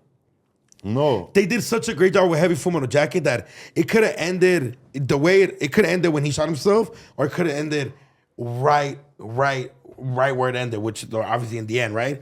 But great movie. Yeah. You know what I'm saying? The dude that played that movie, his facial expression was one of the most scariest shit to me when I was a kid. It reminded me of the original It guy. Oh, you're talking about the guy that killed himself? Yeah, the fool Vincent D'Onofrio. That's his name? Yeah. He's a good actor, man. This is my rifle. This is my gun. What is your name? What's the name of your gun, Gomer Pyle? Charlene! And then when they caught that fool eating donuts, and Man. And they used to make that fool just go like this. With his pants down. Hey, being a chubby guy and me being a chubby guy. Yeah. That donut look good though, huh? Oh, what? In his locker, fool? Hey, he protected that shit better than his gun, huh? What's this? Oh, shit, it came off. Hey, his fucking, it was not even crushed. I know. Terrible producers, whoever's working on the shit is terrible because they could have had a little, it was like a literally perfect donut. Perfect white donut. Like, okay, we're gonna place this donut here. Action. Like there was no dirtiness in his locker room, nothing. You know, when they said, when they started fucking up that fool with those fucking soaps in the towel. Yeah. You know what, bro? They should have fucked up the kitchen crew too, bro. Why are you keeping donuts like that around when we're all training? That is true, fool. Like, where did he find that fucking donut, bro? I'm pretty sure those donuts are not for everybody. He probably went where the real officers, the generals, and stole that fucking donut. I get what you mean. And it was fucked up because his own homie, it's when they tied him, like they put his fools were holding his. That was one of the most fucked up scenes. That scene reminds me a lot of the Sometimes you gotta do that shit, bro. Mm-hmm. You gotta beat up your homie in front of everybody so you guys will not get jumped. You gotta jump your homie with everybody else so you don't get jumped either. You gotta throw him under the bus. Oh man, this fool right here. Ah man, I'm gonna take him home. Felipe, rate your fool out on Netflix right now. What's up, fool? I remember when I first started watching you when you were doing your daily my skits and stuff. Your daily skits. Yes. Giving advice. Yes. Appreciate that. I wonder how come you don't do that in your show. I do sometimes. Yeah. I work on a lot of my bits and jokes that I write come from a lot of skits that I've done in the past. I remember the one you had about your homie walking up to you all sad because his girlfriend cheated on him, but that fool was cheated too. Oh, the domestic violence one. Yeah. Yeah, that one. Yeah, that one was the one that changed my life for real. It was the skit. Okay, But they were all like real shit. Yeah. Okay, so for example, he wasn't. Shout out my boy Izzy Official. He's more into the music now. It was just one of those things to where we ended up. So, a little background. We used to say, like, so let's say you wore a purple sweater in school, and me and the homie used to be like, we used to make like a funny voice, like, oh, the homie grape. Like we just used to make, like, shout out my homegirl Steph. And my homegirl Steph always used to have a stain on her jeans. So we used to be like, oh, the homegirl mechanic. Like, we used to just say shit like that, right? But it was something I started. That's funny. Well, a fool have a t-shirt with a white t-shirt with a little red right here. Yeah. Oh, that's the homie spaghetti sauce. Yeah, like just it was like something. It was just Tony. Yeah. Like we used to just say stupid shit like that. Like if you got cheated on, like, oh, the homie fucking engañado. Like if we just heard a story, right? Like like that was just the whole thing. Like example, like if the homies were to meet you and they'll be like, I'm vegan, they'll be like, oh, the homie pinche cow, grass eater. Like that's just how we would talk to each other. So Fucking crops eater over yeah, here. yeah. So we used to talk like that to each other. That's a good one. And in high school, that it comes from the language. That's why my brand is the homies. It's not obviously people. Everybody said, "Oh, that's my homie," but it's all we would say. It'll be like, "Oh, the homie." Like they would. That's why I spell it HAWMIES, because we would extend it and you would say it with like a voice. So when I did that domestic violence skit, I definitely had homies that got beat up by their girls. But the reason it was so crazy because I was like, oh, the hunger, domestic violence. But I was talking, it was just a story we made up at the moment, obviously, but it comes definitely from a background. Like, back then, I definitely I made a skit before where I was there right before my homie hit his girl. Like, I made a skit like that on Instagram, and I remember I got a warning off it. And I thought about and I was like, oh, maybe bringing it back. But you know, the world could be sensitive and shit. But I have a skit about that, like on stage. I'm working like on a bit about for everybody to be mad at their homies for beating up their bitches, but forgive their grandpa and their dads. And I'm trying to like work with it and shit like that. I'm like, how you judging me? But you love your dad so much. Say it again. Like I have a bit where I'm like talking about it's like a relationship thing. How girls are mad at guys for beating up their homegirls or them being in a domestic violence relationship, but they're not mad at their dad and their grandpa for beating up their mom and their grandma.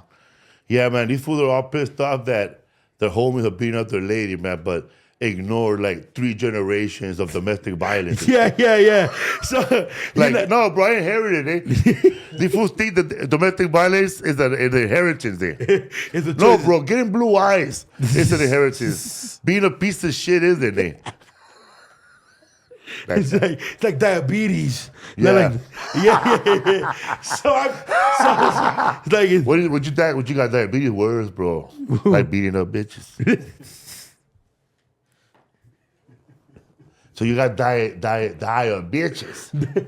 Yeah. So I've worked on that before, and I remember when I first tried it, it was like in a little room, and the crowd was just like, "What the fuck?" There's a girl there with a black guy on matter. Yes, I've worked on it before, but yeah, just a lot of the shit comes from. We're just joking around. Domestic violence is not funny, unless you're at a table. There's a candle right there. You're waiting for the next act, and they ask you, "Who wants here to beat a man?" Me and meet a man, and you raise your hand. So you cost it yourself. What's up, you guys? It's your boy Duno. You guys are always asking me about a discount code for PROCLUB, so I got one for you guys here right now. If you guys spend over $100 on the PROCLUB website and use code Duno at checkout, you will get free shipping, which is a lot because shipping's a lot. It's packaging, taking it to the post office, and then you got to pay all that. So if you get free shipping, it's gonna save you some money. Maybe you could get extra socks, an extra cup of white teas, extra cup of black teas. So make sure you use code Duno at checkout to get free shipping. At PROCLUB, go to their Instagram and press the link in the description for the website, baby. Do you do crowd work, Felipe? I do, man, but I'm not good at it, man. Cause, I don't try. Cause I was at the Comedy Store, and the World Series just ended, and I asked this group of people, and I thought they were messing with me, man. I asked them, "Where you guys from, man?" Toronto. Fuck the Blues Jays and fuck everybody in that fucking table. And everybody died, bro. Everybody started laughing hard. And I'm sorry, sir, I'm not fucking good at crowd work. I'm working on it. And that's my crowd work. That's your crowd work? That's it? Just Felipe, the whole ball height just came out of him like, fuck you. There was a guy like this in a wheelchair in my show. What are not a wheelchair that spins, but the mechanical ones. Or like the ones where the whole chair moves on it, yeah, like together, like they're in one piece. You were laughing like this. Like you were riding on this machine. You were riding, ha, ha, ha, ha, ha. But I said, all right, eh. I asked him, bro, what's up, man? What do you do for a living? What's your name? So I asked him, what's your name? He goes, my name is Larry. No, Lalo. And he goes, how did that happen to you, bro? How did you become in that wheelchair? Were you hit by a drunk driver? Right? And he goes, yeah. No laughs, bro, no laughs. I should have just moved on to the next person, you know. Just left him right there where he was, sitting on his season tickets. And this fool said,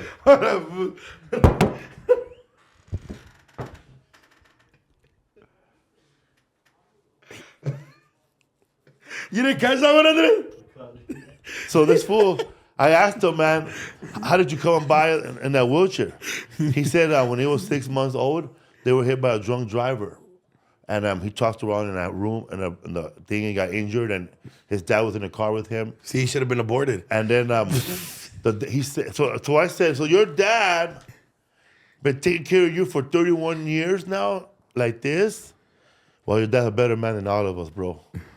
I would have suffocated you in that car.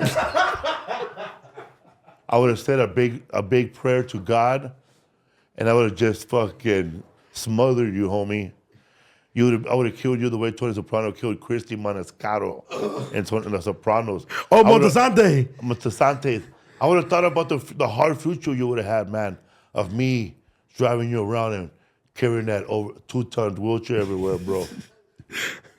Bro, he's laughing though, bro. The dad's right there, good sport. Everybody laughing. But imagine if that would have been recorded, nobody would have got the humor out of it. I would have suffocated you. I wish I would have. I see he should have been But aborted. you said you aborted, right? But you never gave the kid a chance to grow up to be 6 months. Never gave him a chance to be a transformer. Yeah, bro. You out there in that. His wife left him. Or the wife couldn't be there and shit. She took a break, I guess. Changing diapers. But could you do, man? Could you take care of a kid like that right now? At your prime. 24, right? 25? 25. 25. At the prime of your life, bro. You should be buying chains right now. Not diapers. You have kids? No kids. Fuck it though, bro. This is the time, bro, where you do everything before you're 30. You buy your second home by that time. You go to Amsterdam, bro. You catch a disease. You break windows. You build stories, bro. Yeah, I like that. Can I come to one of your shows? Yeah, bro. Greek Theater, June 13th, bro. We have a little table for you set up. The date changed? Is it June 13th? You had said 17. Oh, my bad. Andres, check I'm what sorry. date it is. Felipe just. I'll be at the Greek Theater, June 13th. Andres, check what date it is. Go to his page. Okay, tell us about Raging Fool real quick before we. Raging Fool. She has nice hair. Raging Fool is a new special I have on Netflix. It came out this year in February. I talk about my personal life. Talk about other stuff, my family, my wife, my kids. My wife directed the special and edited it. Wow, how is that situation? Good, bro. You know, like it's different when we have sex. When you talk dirty, you gotta say different things. Oh, you're the best director. You're the best editor. Yeah, you make my life easier on the Make road. life easier, man. Like, I don't know if you have somebody that handles everything, but I do. My wife handles like pretty much. She told me where the address was, and she does all the banking account, the checking, and all that. Yeah. I don't even know how much money I'm making this week. I just know that she gives me $300 a week. If she dies tomorrow, I'll be homeless in 3 days. Like I don't know how to write down my address without looking at my ID. Shut the fuck up, fool. I don't even know what bank we go to, bro. Oh, for you wait in the car? Change all the channels. She comes back all mad. What day is the Greek Theater, Andres? June 13th, the Greek Theater. Are you a little brother, a middle, or older? I'm the youngest, 3 older sisters. Oh, yeah. 3. How old are the oldest? 34, 30, and 28. And your dad's what, 51? He would have been 51, yes. And your mom? My mom's 51, yes. My mom just turned 51. Your dad from the neighborhood right here? My dad's from El DF, Mexico City. Big time. Yeah, passed away 3 years ago. And Was your that mom? My mom is from the cities as well, Mexico City. They came here when they were around 19. I'm born and raised here, my sisters. And then he became a drug addict in 98, 2 years before I was born. Your dad? Yeah. Fuck. The meth. Right there, you know where? Probably when you lived at Miguel Concher, right there by the motel, next to El Taxi on Lucas. Yeah. Okay, so before they were building the school. El Taxis. Okay, before they were building the Yeah. school, remember it was all dirt? Yeah. And a lot of dope heads? My dad lost me there before when I was 3 years old, fool. He lost me there as a kid. Damn. Yeah. He lets you to the swimming pool where the swimming pool is. Yeah, right there, yeah. By the Belmont tunnels. Yeah. Yeah. Hey, do you remember, man, when somebody was protesting in our neighborhood when we were living there, and there was these 4 guys, 7, they were just like fucking Mayan Apaches, and they set up right there by the high school. I don't remember that. They were I was probably living too there. young. It happened like in 2000. You were born in 2001, right? 2000. 2000. So that was like 2008. So probably when MC first opened, then right, Andres? Like right in the beginning, because MC's a pretty new high school. It's only gonna be open 20 years, and I think it was like 07. no, it was 08 because my cousin was the first graduating class. Damn, So the fucking motel's gone? the motel's gone for now. It's a luxury apartment of 3 floors. Dude, I used to live at the apartment next door. Yeah, I know. You know where, fool? Where The white one right there. the Yeah. white one, fool? Empty lot before Yeah. the lot. Yeah. Fool, you know that lot's still empty. Yeah? There's still nothing in that lot. They haven't built a single thing in You that talking lot. about that lot where all those RVs used to be at? Yeah, right there, right in the corner. Now it's just grass. Okay, there's taxis, right? And then there's a motel, and then an apartment. I used to live right there. Yeah, we know exactly where. And then your street ends down the hill. Yeah. Yes, it's the motel's gone. I think it was probably like a school thing. Probably after Obama came, they're like, we got to get rid of this motel. Yeah, man, it was dirty ass motel, man. I know. I you know what? It was one of those motels like because in that little area like the Westlake and all those little, you'll still see like little motels like that, and I'm like, who the fuck's in there? Who is in there, man? What are they writing? We gotta find out. I used to live there, bro, with my with my my wife now and her son, and we were 3 of us, and one in a bachelor, and I would hear like blasting or shooting right there at that bar, and I had a window, and I would look, but I really couldn't see shit. Eh? You would just see the back of the other building. He said the back of the motel. I heard like from a little corner, I could see like one person standing, bro, like a borracho like this. El Taxi, fool. I can't believe you know about that. That's so crazy. That's still there. I used to like that pizza right there. Oh, Planet Pizza. Is Planet Pizza still there, Andres? Yeah, it is. Planet, it's always gonna survive because of all the kids right there. And then that corner lady, I used to always talk to her. Yeah, fucking Doña Lupita. Yeah. Damn. She's stingy, huh? Oh yeah. Well, okay, but look. We'll be shoplifting hard there, bro. Okay, that's why I can't be mad at her. Bro. I will see kids in there, bro. Like, I would catch them. I go, they're going to catch you, kid. But then I see a professional shoplifter there all the time, bro. Yeah, for in prison now. That fool be like this, bro, with a big sweater. And Yeah, everything falling inside. Maybe like this. fool. That I've seen that lady, fool. Because remember at some point she had to get assistant. Fool, it's because she was making bank right there, dog. Like. She was like, she would open a bag of the M&Ms and then put them in a sandwich bag, 50 cents. She was like illegal shit. Like, you shouldn't be, like when you open a bag of M&Ms, the little ones, they're for to pass out. They're not for selling. Yeah, for like Halloween. Yeah, fool, she used to sell tortas to us for what? $5 with $10. You buy the torta hot Cheetos with cheese and a soda. She was making a bag for, and it's 10 of us. Fool, there's 5,000 kids in that school.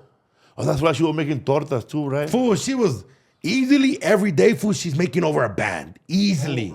Over, man. And never dust to the place. Wire hanging everywhere. You know this place might blow anything. Nah, man. fool, she made it nice. It's nice now, dog. is? She fixed it up. And then her fine ass daughter started working there, fool. I remember I had to go there, bro, and I goes, ¿cuánto por el cereal with the expired date? Really, man? You're selling Shaquille O'Neal cereal here? And she had everything, dog. The only thing man. she didn't have was alcohol. Well, because she can, right? She doesn't know license. But the No, bar, but she can because it's right next to an elementary school and a fucking high school. 7-Eleven down the street, and there's a bar right there. But I'm sure taxis, bro, I never went in there, but I'm pretty sure they were selling beer to go. Yeah, for sure. Fool, El Taxi was shout out the homie Luis's mom, she worked at El Taxi. It was gay, right? No. At one point, there was a rumor that it was a gay bar. It was a gay bar at one There time was when I a was there, rumor. bro. One night was gay, bro. That's usually the nights when there were fights. I remember. Because you'll go in there, bro, and it's broke back montaña, eh? Full of anger, huh? No, señor, ahora no es el taxi, ahora es el tacón. Yeah, that's funny that you, because I remember watching. I think I was watching one of your podcasts or an interview, and you were talking about fucking where you lived everywhere. Fool, you've lived everywhere, and I'm like, this fella's lived everywhere in Los Angeles where there's no black people. Now we know how you feel. El Taxi, that's funny. That's crazy that you remember those black dudes at those buildings. Well, fool, because I grew up down the street. It's because They're always there. I'm telling you, fool, growing up, we would call it Little Compton. It's fucked Bro, I up. remember driving around, bro. No parking, right? Yeah, no drive. Fuck no. No parking. I had parking in my building, bro. for one car. That's right. There's no parking, man. There's no parking in that neighborhood. Anywhere in that neighborhood. In Echo Park, nothing. For I know people that park. I'm gonna tell you like this. For I know people that live next to El Taxi and will park by the puppet theater down the hill. Fuck. That's far. And that's how they got pregnant, because they fell in love with a fool walking up the hill. Ghetto ass spot right there. You still live there? Nah, hell no, hell no. I live on this side now, like in the valley. Nah, hell no. Fool, living right there is crazy. Fool, it's that's one of those places like the West Lake, all that. Like, as much as it's getting gentrified, it's still fucking crazy. Like I feel like MacArthur Park, no matter what they do, it's never gonna. Right there, bro. I know what you're talking about. You know where the pizza place is, Pizza Planet? Yeah. Then you go to that corner, right? Yeah, down the hill. But then you go that way instead. I don't know. That street's never going to change. Oh, you're talking about on Wimmer. Wilmer, yes. Yeah. All apartments and all trees. Yeah. And the trees are fucking up the concrete, bro. You'll fuck up your bicycle there and that shit. It's like Groot, huh? Yeah. I'm pretty sure, bro, there's branches in the building already. Yeah, fool, I think if I don't even think their gas station has survived there, it's still there. It's the gas station and the most lit. It's right next to the police station. Which one is that one? Rampart? Rampart. Oh, you know yeah. what it's called now, fool? What? It's crazy. It's gonna blow your mind. The Maya Corridor. Corridor. Sorry. Wow. Not even mid-city. What is that ever considered? Downtown, mid-city, or West LA? So it's considered downtown LA. So I think there's 3 sections in downtown LA, right? Because it would be, Districts. Venice, one side? no, Venice is more towards the beach. So it's Venice and Hill. That's Oh downtown. yeah. That's like downtown. Yeah, Venice and Hill. That's the border, probably. That's the spot where my dad used to buy meth. Venice and Hill. Because my dad used to sell Levi's at the Santee Alleys. And then that was his job, and then he would go to Venice, and then. But I think the 3 cities that are considered downtown LA, it would be Echo Park, Westlake, and Pico Union. But obviously, you have like your little intersections like historic Filipino town, Angelino Heights. And Adams Street, or anything by Adams. Adams is more up. It's by USC. USC. Yeah, and then that's not considered downtown LA a little bit, but they're already getting to mid-city, South Central, and stuff like that. I think, to me, anything from First hasta Venice or Washington is downtown LA. Yeah. And then that ends on Vermont, where it's like Koreatown y todo eso. It ends right before Benton. Yeah, right? Como por Benton, yeah, like. Or Bixo. No, Big So's downtown LA. Yeah. Yeah, all that. But Coronado. Koreatown. Koreatown. Yeah. Damn, you have lived everywhere, dog. You know your hood, bro. You know about Ocha Thai. Oh my God, God. don't Okay. get me started on that fish. Okay, fool, let me tell you, dog. Which Ocha did you used to go to? Do you remember? The one over there by that neighborhood where you lived. Okay, you It was packed ass. I used to go to the one. on 3rd and Normandy. Yeah, that one. Okay, it's no longer there, fool. I'm gonna tell you why. Man. Man. That place used to be packed on Fool. Easter time. Okay, Ocha on 3rd and Normandy. That's Koreatown. That's a little far from me, but yeah, I do know that area pretty well. They found rats and feces and shit, like in the back, and I was like, "Fuck!" But Mexicans love Thai food. Do you know why? Pack of the fish. El pescado, seven Yeah. sisu, Yeah. spicy seven sisu. It's really good. I went to that Ocha and I went to the Ocha right there and more closer to Hollywood, East Hollywood. Oh, the big ass one. Yeah. The one on Sunset. I know exactly where. You lived on the perfect spot because you were doing comedy at the moment when you lived there? Yeah. Oh, you lived in the perfect spot to where you could go Anywhere. huh? You was catching the freeway anywhere? Or the bus. Or the bus, the 100. Fuck, you could literally go on the bus anywhere. Yeah, because when I was living on Boylston, I would just catch the 2 all the way to the Laugh Factory. To the Laugh Factory. And then when you were living on 3rd, you would catch the 16. Yeah. That does make sense. When you're living on Boston, you would just walk to Sunset and catch the 12 way to the Laugh Factory or Comedy Store, huh? Yeah. Holy fuck. Damn, that's crazy, fool. Small world. Small world, bro. Did you ever, right there where we lived at, did you remember a little place? My wife took me there, but I never saw it again.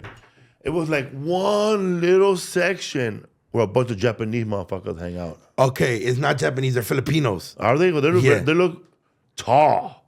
Like, okay, they're like, they have a lot of shitload of money too. Do you remember where, by where? Oh man, it's closer to that fucking, the Mexican village.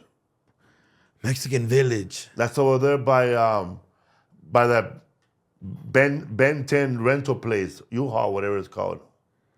It's a big ass thing. You rental place. You rent storage there. It's like a storage. I don't remember no. Benton is a little. Oh, it's by the 101 freeway. I say more closer to Silver Lake actually. Oh by yeah, the soccer field. Soccer field. Oh, on 3rd and Vermont almost. On Virgil and Beverly. Yes. That area. Where it's like a small soccer field next to a bridge. Yeah, but closer to the area, there's a little area. There used to be a coffee shop. They used to be open till 3 a.m. And it was all Japanese foods. Oh shit, I don't remember that. No, I don't remember that. That's already kind of more K-Town, but it is on like Temple or on Beverly. Wow. K-Town, man. If you're planning on moving here, move here with no car. To full. No parking. That's another city to where it's one of those cities. If you move there, motherfucker, it's not. They only call it Koreatown because that's where the most aged are, but it's still full of motherfucking cholos and it's. Fuck yeah, man. And the parking is way worse than what it is in Westlake and all that area. People like wait for like it's time to park, and then everybody in the street moves their car at one time. Everybody wakes up in the morning, right after the Maradona. They're right behind the Maradona. I used to know a guy from Afghanistan when I used to work security over there in the city of Vernon, and I used to know a homie that lived there in Koreatown. He used to live with 7 fools. Bro, I swear to God, one bedroom had 4 beds, like prison style, like next to each other, like you're sleeping next to somebody right there. Damn, like a hostel. And they had a crock pot, bro, and they had like this spicy fish curry. That shit was bomb. Oh, right next to their building? Yeah. Bro, straight up immigrants, bro. You know, like you call somebody, like your parents will call somebody in Mexico and they're talking about whatever, hey, ¿cómo estás? Pues aquí, con la calentura acá, tú sabes. Yeah. Not this fool, bro. This fool call Afghanistan and have a list of how many questions he's going to ask his wife. And when he gets to the bottom, that fool just hang up. Ain't wasting no money on no bullshit ass call. Get the fuck out. He said he paid for his wife $11,000. I wonder what's going on with him now. He moved to Tennessee. He's doing good. You still talk to him? Well, the last time I saw him, he said he's going to move to Nashville, Tennessee. And that's a little Indian fool from Afghanistan, bro. If he survived over here, he's going to make it over there. He was living in Pico Union area, but fucking Koreatown.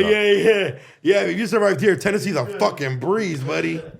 If I ever see him, the first thing he'll probably tell me, lots of parking. I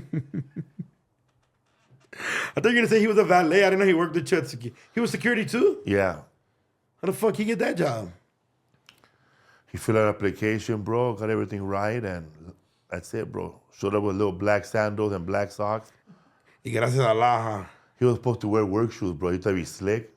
I ratted that fool out. Hey, man, that fool not wearing real shoes. I don't want my fucking lunchbox to fall on him and hurt him. I ended up taking that fool to El Piojito, bro. Right there on Westlake to get some cheap-ass black tennis shoes. Actually, I got the full nurse shoes. Or like the ones they use at the hospitals? Yeah, bro, I got them cheap-ass shoes, and then I got shoe polish and I painted them black. And you know, the other day, I found, my mom found the old ass box and it has some black shoe polish shit. I cleaned that shit. I cleaned my Doc Martin with that shit. Hell yeah. Man, that was dope. You were into punk? I am. My parents are rockers, fool. Really? Yeah, man. So I grew up on, I didn't grow up on corridos and shit. I grew up on cumbia, salsa, and like, you know, just Mexican regional music. And then more cumbias, but all rock, fool. So my mom, like, El Tri, Maná, El Tri, El Aragon, fucking Charlie Montana. And then my parents were real punk rockers. I gotta show you a photo of them, actually. Real punk rockers. And then that's how I fell in love with, like, the Ramones and fucking, and all that shit, dog. A mi niño le gusta Raje contra la Máquina. What's that? Rage Against the Machine. Raging Against the Machine. You fuck with them? That's a skater. He likes bug shit. But that's kind of like the vibe I was on, Yeah. fool. Like that vibe. Like, I grew up a lot on the Smiths, the Doors. The Doors. That's what they're into? Yeah, my parents were big on the Doors. They're really big on the Doors, actually. What'd you grow up listening to? All that stuff is same as Yeah. your parents? What about the Smiths? Did you listen to the Yeah. Smiths? I mean, I'm trying to find this photo of my mom and my dad. He's gonna trip you out, but yeah, super fucking rockero out, fool. Like, that was their whole vibe. That's, to this day, my mom, that's all she listens to, really. Just all that vibe. She's not really, she likes the corridos now because it's like a trend. So this is my pops, fool. Look, that's him holding me right here. Hell yeah. Muerte, bro. He has a muerte shirt. Wow, look dead on his arms and shit. Yeah, so just fucking, like, see, look, like, I don't even know what brand is that. Lives Bell? Hell yeah, man. Damn, bro. He was hardcore into Yeah, into, fool. That fool, you know how most people wouldn't, like make their kids like, oh, like, my dad encouraged me to get a mohawk. Yeah, he was emo, bro, almost. Yeah, fool. He was like, get a mohawk way and spike up your hair, fool. And I remember he dyed it for me, too. My dad was different, bro. I put an earring on and go, what's next? A dick in your mouth? Ponte la verga en la boca, mijo. Nah, no chingue. But they listen to rock? Hell no, bro. What your parents listen to? They listen to los fucking Tigres del Norte, all norteño. Anything with an accordion, bro. Ah. Salieron de San Isidro. Oh, like shit like that. Fuck. Yeah. I didn't grow up on that. My mom's parents grew up on that. That's more their vibe. Yeah, But my mom and dad grew up on that shit. Fucking Juan Gabriel and all that. I love Juanga. Noah. Yeah, I love Juanga. Juanga was the first gay fool I ever liked because my mom told me not to judge him. I didn't even know he was gay. My mom was a mean Juan Gabriel stalker, bro. Stalker, straight up stalker. One time, my brother's girlfriend was working at the sandwich shop in Palisades. Oh, yeah. And then she was, creo que aquí anda Juan Gabriel. My mom drove over there, bro. Shut Sat up. right in front like this. Was it him? Yeah, with him. Did she get to meet him? Yeah, she wouldn't go do what any fan would do when they meet their favorite person, complain about the meet and greet. My mom told him, what happened, man? We paid for the meet and greet and you weren't even there. And what did he say? Ah, pues, perdóname, mi amor. Your mom thought he was flirting the whole time he was sucking dick. I don't think she cared, bro. Yeah. She wanted one of his sweaters. Yeah, Juan Gabriel, dog. My mom, because I remember asking my mom and she was like, dice él que lo que se sabe no se pregunta. And ever since then, I stopped acting fools if they were gay. I just go in based off like how they acted. Yeah, man. Juan Gabriel, good guy. And then, so you were into the punk. Yeah. But growing up in East LA, your brother would be like oldies and shit? No. We didn't have older brothers, so we had to listen to. Plus, when I went in the 6th grade, after I graduated, I was sent to like a different school. Okay. From everybody from the hood. So they went to the hood school, and I went to like a better school where where people actually wanted to teach. That's kind of dodging bullets on the way home and shit. Bro, I was homeschooled, dog, trying to get my diploma the last 2 years when I was like 18 or 19. And this lady would show up to my house and teach me, like getting me ready for my equivalent GED and shit. So she'll sit with me for an hour, and I'll do homework, and then she'll come every week, and then like I told her I got friends that want to learn too. They want to get their diploma. Bring them.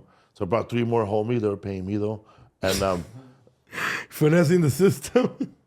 yeah, bro. She was getting paid for them being there, and I told them it only cost $20. Lied, and bro, there was a drive-by shooting one time, like right outside, and she never came back. So you didn't get your GED? No. And then they replaced her with some other fool. He was like 25 years old, and he would come every week and teach me, man, and then teach my baby mama. She was pregnant. She was trying to get her diploma and shit. And that fool never, one day I was supposed to like do my test. He never showed up. I didn't see that fool for 7 months. Then one day, at like around 10 o'clock at night, he shows up dirty, fool, on a Huffy. Dirty. Asking for money, bro. I guess him coming to my neighborhood and teaching me, he must have got hooked on crack with somebody around the other house. And he fell off, bro. Like, this guy had a car, fool, at one time. Like, I saw him go down, like, his value in life goes down like the Mexican peso, bro. Like, he showed up on a bike, full dirty, though, like dirty, man. Like, did he give him money? I said, listen, man, I gotta give you a bean burrito, bro. That's all I got. I made 2 bean burritos. He went on his way. Sold them to one of the homies. I heard him as soon as He sold the bean burritos to one of when I them. gave them to him. I heard somebody like yelling, "Who wants to buy 2 burritos?" What version of Stand Deliver is this? Stand Deliver. I never told that story, man. But just sad. How drugs bring you down. Yeah, I mean, fuck, fool. So one lady ran away from your neighborhood and one guy got addicted to your neighborhood. Yeah, so I never graduated. So it's their fault. Yeah, man. The city, man. It should send people who are healthy to my house. They're not doing their background check real well.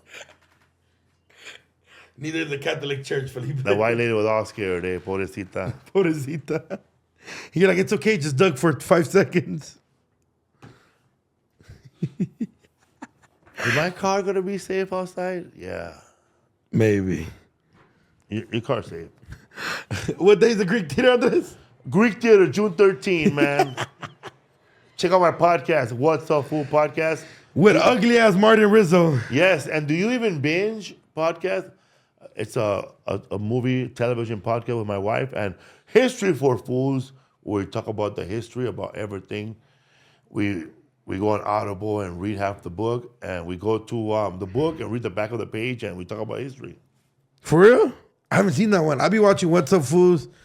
And yeah, man, I'll be happy to see that one. I just seen Raging Fools the other day with my little Breezy. And we love the joke about your dad. Which one? The smoking one. Which one's that one? Where you caught him cheating? Oh, yeah, fool. Hollenbeck Park.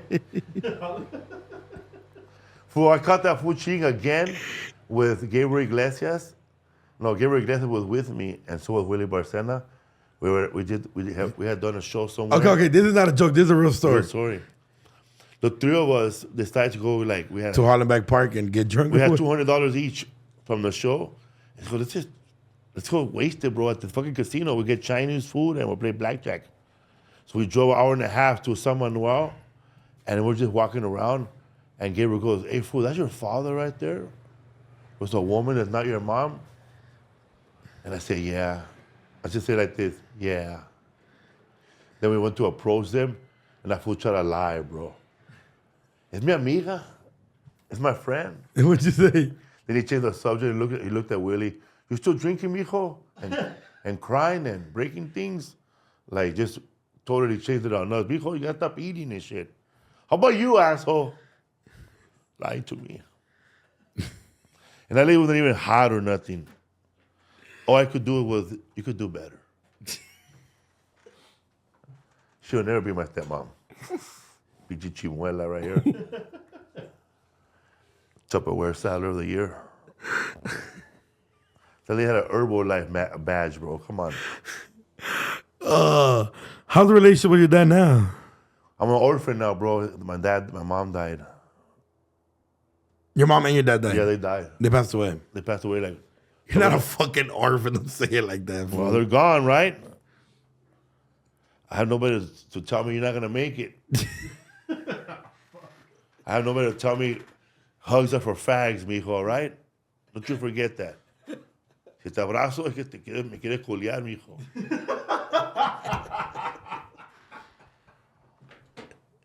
My dad thought that showing compassion is a sign of weakness.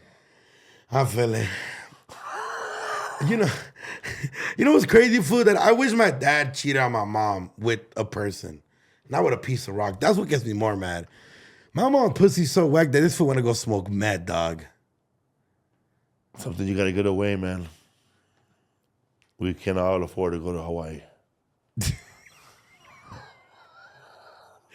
June 13th at the Greek Theater. Greek Theater, man. Do you have any other show I could go to? Yeah, man. I have a show June 13, and I don't have any more shows this year. Just June 13, and Houston. No. Check out my shows on FelipeWorld.com. I'm about to say. Press the link in the description. I'll put your link down here as well in the description. But June 13th, Greek Theater. Yeah. June 13th, Greek Theater, you guys.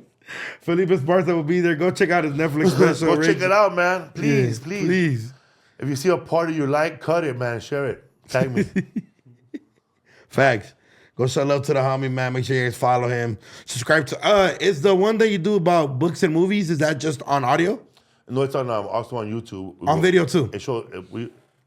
It plays live on Friday nights at 6 p.m. Okay, perfect. And you could chat. Also, they could chat while you're Yeah. on. Also, it's live. It's a live podcast. yeah. So it's not like a regular Yeah, film. What's Up Food Pocket is live every Wednesday, and sometimes we take calls from people when they call us. Wow. And then Do You Even Binge is live on Fridays, Yeah. 6 p.m. Shout out Martin Rizzo, that little guy. I love him. Shout out to Martin Rizzo, man. You know, the first time I met him, his mom asked him, she didn't trust me. She thought I was grooming him. She said, "Hijo, ¿te está tocando? ¿Qué te está haciendo?" That's what my mom thought about Jerry and Concrete. Yeah, I believe it. You got two guys, both oily ass faces, lubricant ready on their forehead, bro. Those guys don't need lubricant, bro. They just go like this. Vámonos, bro. You get a guy like Concrete, bro, who looks like a homeless Hawaiian guy, bro, with that braid. And then you're a young kid, bro. Mijo, si if your father was here, he wouldn't want you to go with them because they don't like punk rock. Those are good guys. Good guys. Jerry reminds me, like, if Martin Rizzo did crack, that's what Jerry reminds me of. Yeah, man. And he would turn 50 overnight. We're out of here. We love you guys. Jerry looks like a cricket, bro, that somebody took his wings off. Like, nah, homie. No flying for you. No flying for you, dog. Just advice. like Concrete looks like me if all my dreams didn't come true. I just sat there, bro, like this every day and shit. Hey, can I answer the phone for my sister so you can tell her something? Yes. Hello? Yes. What happened? Hey, real quick. Wait, real quick. I'm recording with Felipe Esparza. Do you want to say hi? Hello. Hello, how are you? Good. You don't think you could get the pre-sale code for the Live Nation tickets for Guns N' Roses? The pre-sale code. No, I can't, but I'll find out. Erica, let me call you. Erica, I'm live right now with Felipe. Oh, it's because I'm trying to get my mom the tickets for Christmas, but I didn't sign up. Where are they performing at? It's for next year at September 5th, but that's my mom's favorite rock Okay, band. who's the opener? Who's the opener? But I usually get the email, but I didn't sign up this time for the can't get pre-sale your code, and it's going on right now. Till I can't get your tickets there, but June 13th at the Greek. I can't get your Okay, tickets for that, but you June guys 13th at the find Greek it. Theater. No. Your son will be wearing an AC/DC shirt. No, who's opening up for Guns N' Roses? Honestly, I haven't seen. All I see is it just says European tour coming to LA. It doesn't say on. Yeah, it doesn't say. If you guys find out, call me back. I want to rock. See what I did with Felipe? That's what I deal with. That's like when my dad, man, when I told my dad I met Paul Rodriguez. And he goes, and you didn't tell him to co-sign for you, mijo? I mean, what do you mean co-sign? Para que te ponga famoso tú, cabrón. Porque le pongo una llamada a Hollywood. Co-sign, my mijo. Parents don't know, people don't know how entertainment works, man. They think like, just because they saw you on Netflix, the same episode 100 times, that you got paid every time they watched it. You only get paid once. That's it. Money spent. Child support took it. And it sucks, bro. Like sometimes, I've been flying for a long time now, since for 15 years. So I get upgraded, bro, from first class, from the back of the plane to first class on a fucking 40-minute trip. Like we better go up and go down, even a drink. To Vegas, Southwest? Yeah. No, Delta. And it's sad because later on you're going to see the same people on the other plane, but you're not on first class no more. And you look at you like, oh, this fool, I knew he wasn't shit. Like Hannibal Buress, I knew you wasn't shit. June 13th. June 13th, man, I'll be at the fucking Greek Theater. And Duno's sister, we're looking for Guns N' Roses tickets. If anybody has some. She thought she was talking to the guitarist right now. She was wrong. Felipe, appreciate you for coming, man. Thanks for having me, bro. Bro, this is honestly what Andres. I've been trying to get this locked in, but you've been hella busy. But bro, this is one of the most funniest shit ever. To where like, bro, we talked about abortion. I know, right? About a bautizo. Anything else you wanna? But that's crazy. I didn't know that people don't go through all those lanes, Yeah. So like the fucking gender revealing part is more important than the baptism now. Yeah, fool. That just became and honestly, I blame my generation for that. They just wanted an excuse to extra party. But It's always sad though when a guy expecting a boy and it's a pink blows up and he starts kicking the balloons all mad. Yeah, it's the worst. He'll hit a football ready for the. You never know, man. Maybe she wants to be a woman. Maybe she wants to be a man. What if your son wanted to be a woman? If my son wanted to become a woman, at what age? Like what age? Give me the scenario. 25. At 25 years old, he's like, fuck all this. I want to get fucked now. I want to be a woman. I want to be a woman. What's that? Oh, it's the wind? It's a fucking ghost in your Axl Rose. Me, I would just look at my son. I would just be like, because sometimes they try to ask you that in interviews to get you in trouble or you might say something offensive. I always say this: whatever he wants to do at the foster home is up to him. Because they're already doing wellness checks on my kids, anyways. Now they're gonna be looking for my son, and a little girl comes out of nowhere. They're gonna blame me for bad childhood. Even though I support whatever he does. Yeah. If my son tells me he wants to be a woman at 25, I'll just look at him and say, go for him, hijo. You really fucked up your life as a real man. Maybe a little mamada will get you a move up ahead. Maybe a little mamada will get you the fucking Guns N' Roses tickets, front row. Welcome to the jungle. I want to rock. Rock. If my son at 25 was like, hey dad, I wanna, then I would have been like, damn, what the fuck was the point of the gender reveal? I know, man. I would look at him and go, you're a size 12 foot. try to find a heel that size first and walk on it for all day. Let me decide if you still want to do this. Or you're going to be this just cheap-ass, ugly torta walking around with fucking bands. Mijo, you're just a regular man right now. You become a woman. You're not just going to be a woman. You're going to be a torta. I don't think the world is ready to see a torta with a beard. Yeah, because I feel like if you're going to become trans, you got to go all the way. Go all the way, bro. Don't even start. Like Charles Bukowski said, if you're going to go all the way or don't even start. This could be me. This could be losing wives. It could be losing families. It could be losing friends. It could be time in prison. It could mean losing hunger. It could mean isolation. Isolation is a gift. All the other problems will be just a test of how badly you really want this. I like that. Like you, bro, you wanted something really bad, so you just said, fuck it, eh? Where's the Coke? Yeah, man, you used your big personality and you did it for good. Exactly. Real quick, before you get out of here, give me your top 5 comedians right now. Top 5 comedians, man, that I think are really funny. Ralph Barbosa, Todd Barry, Joe List, Rose Sanchez. They make me laugh. Oh my God, bro. Dave Attell. Oh.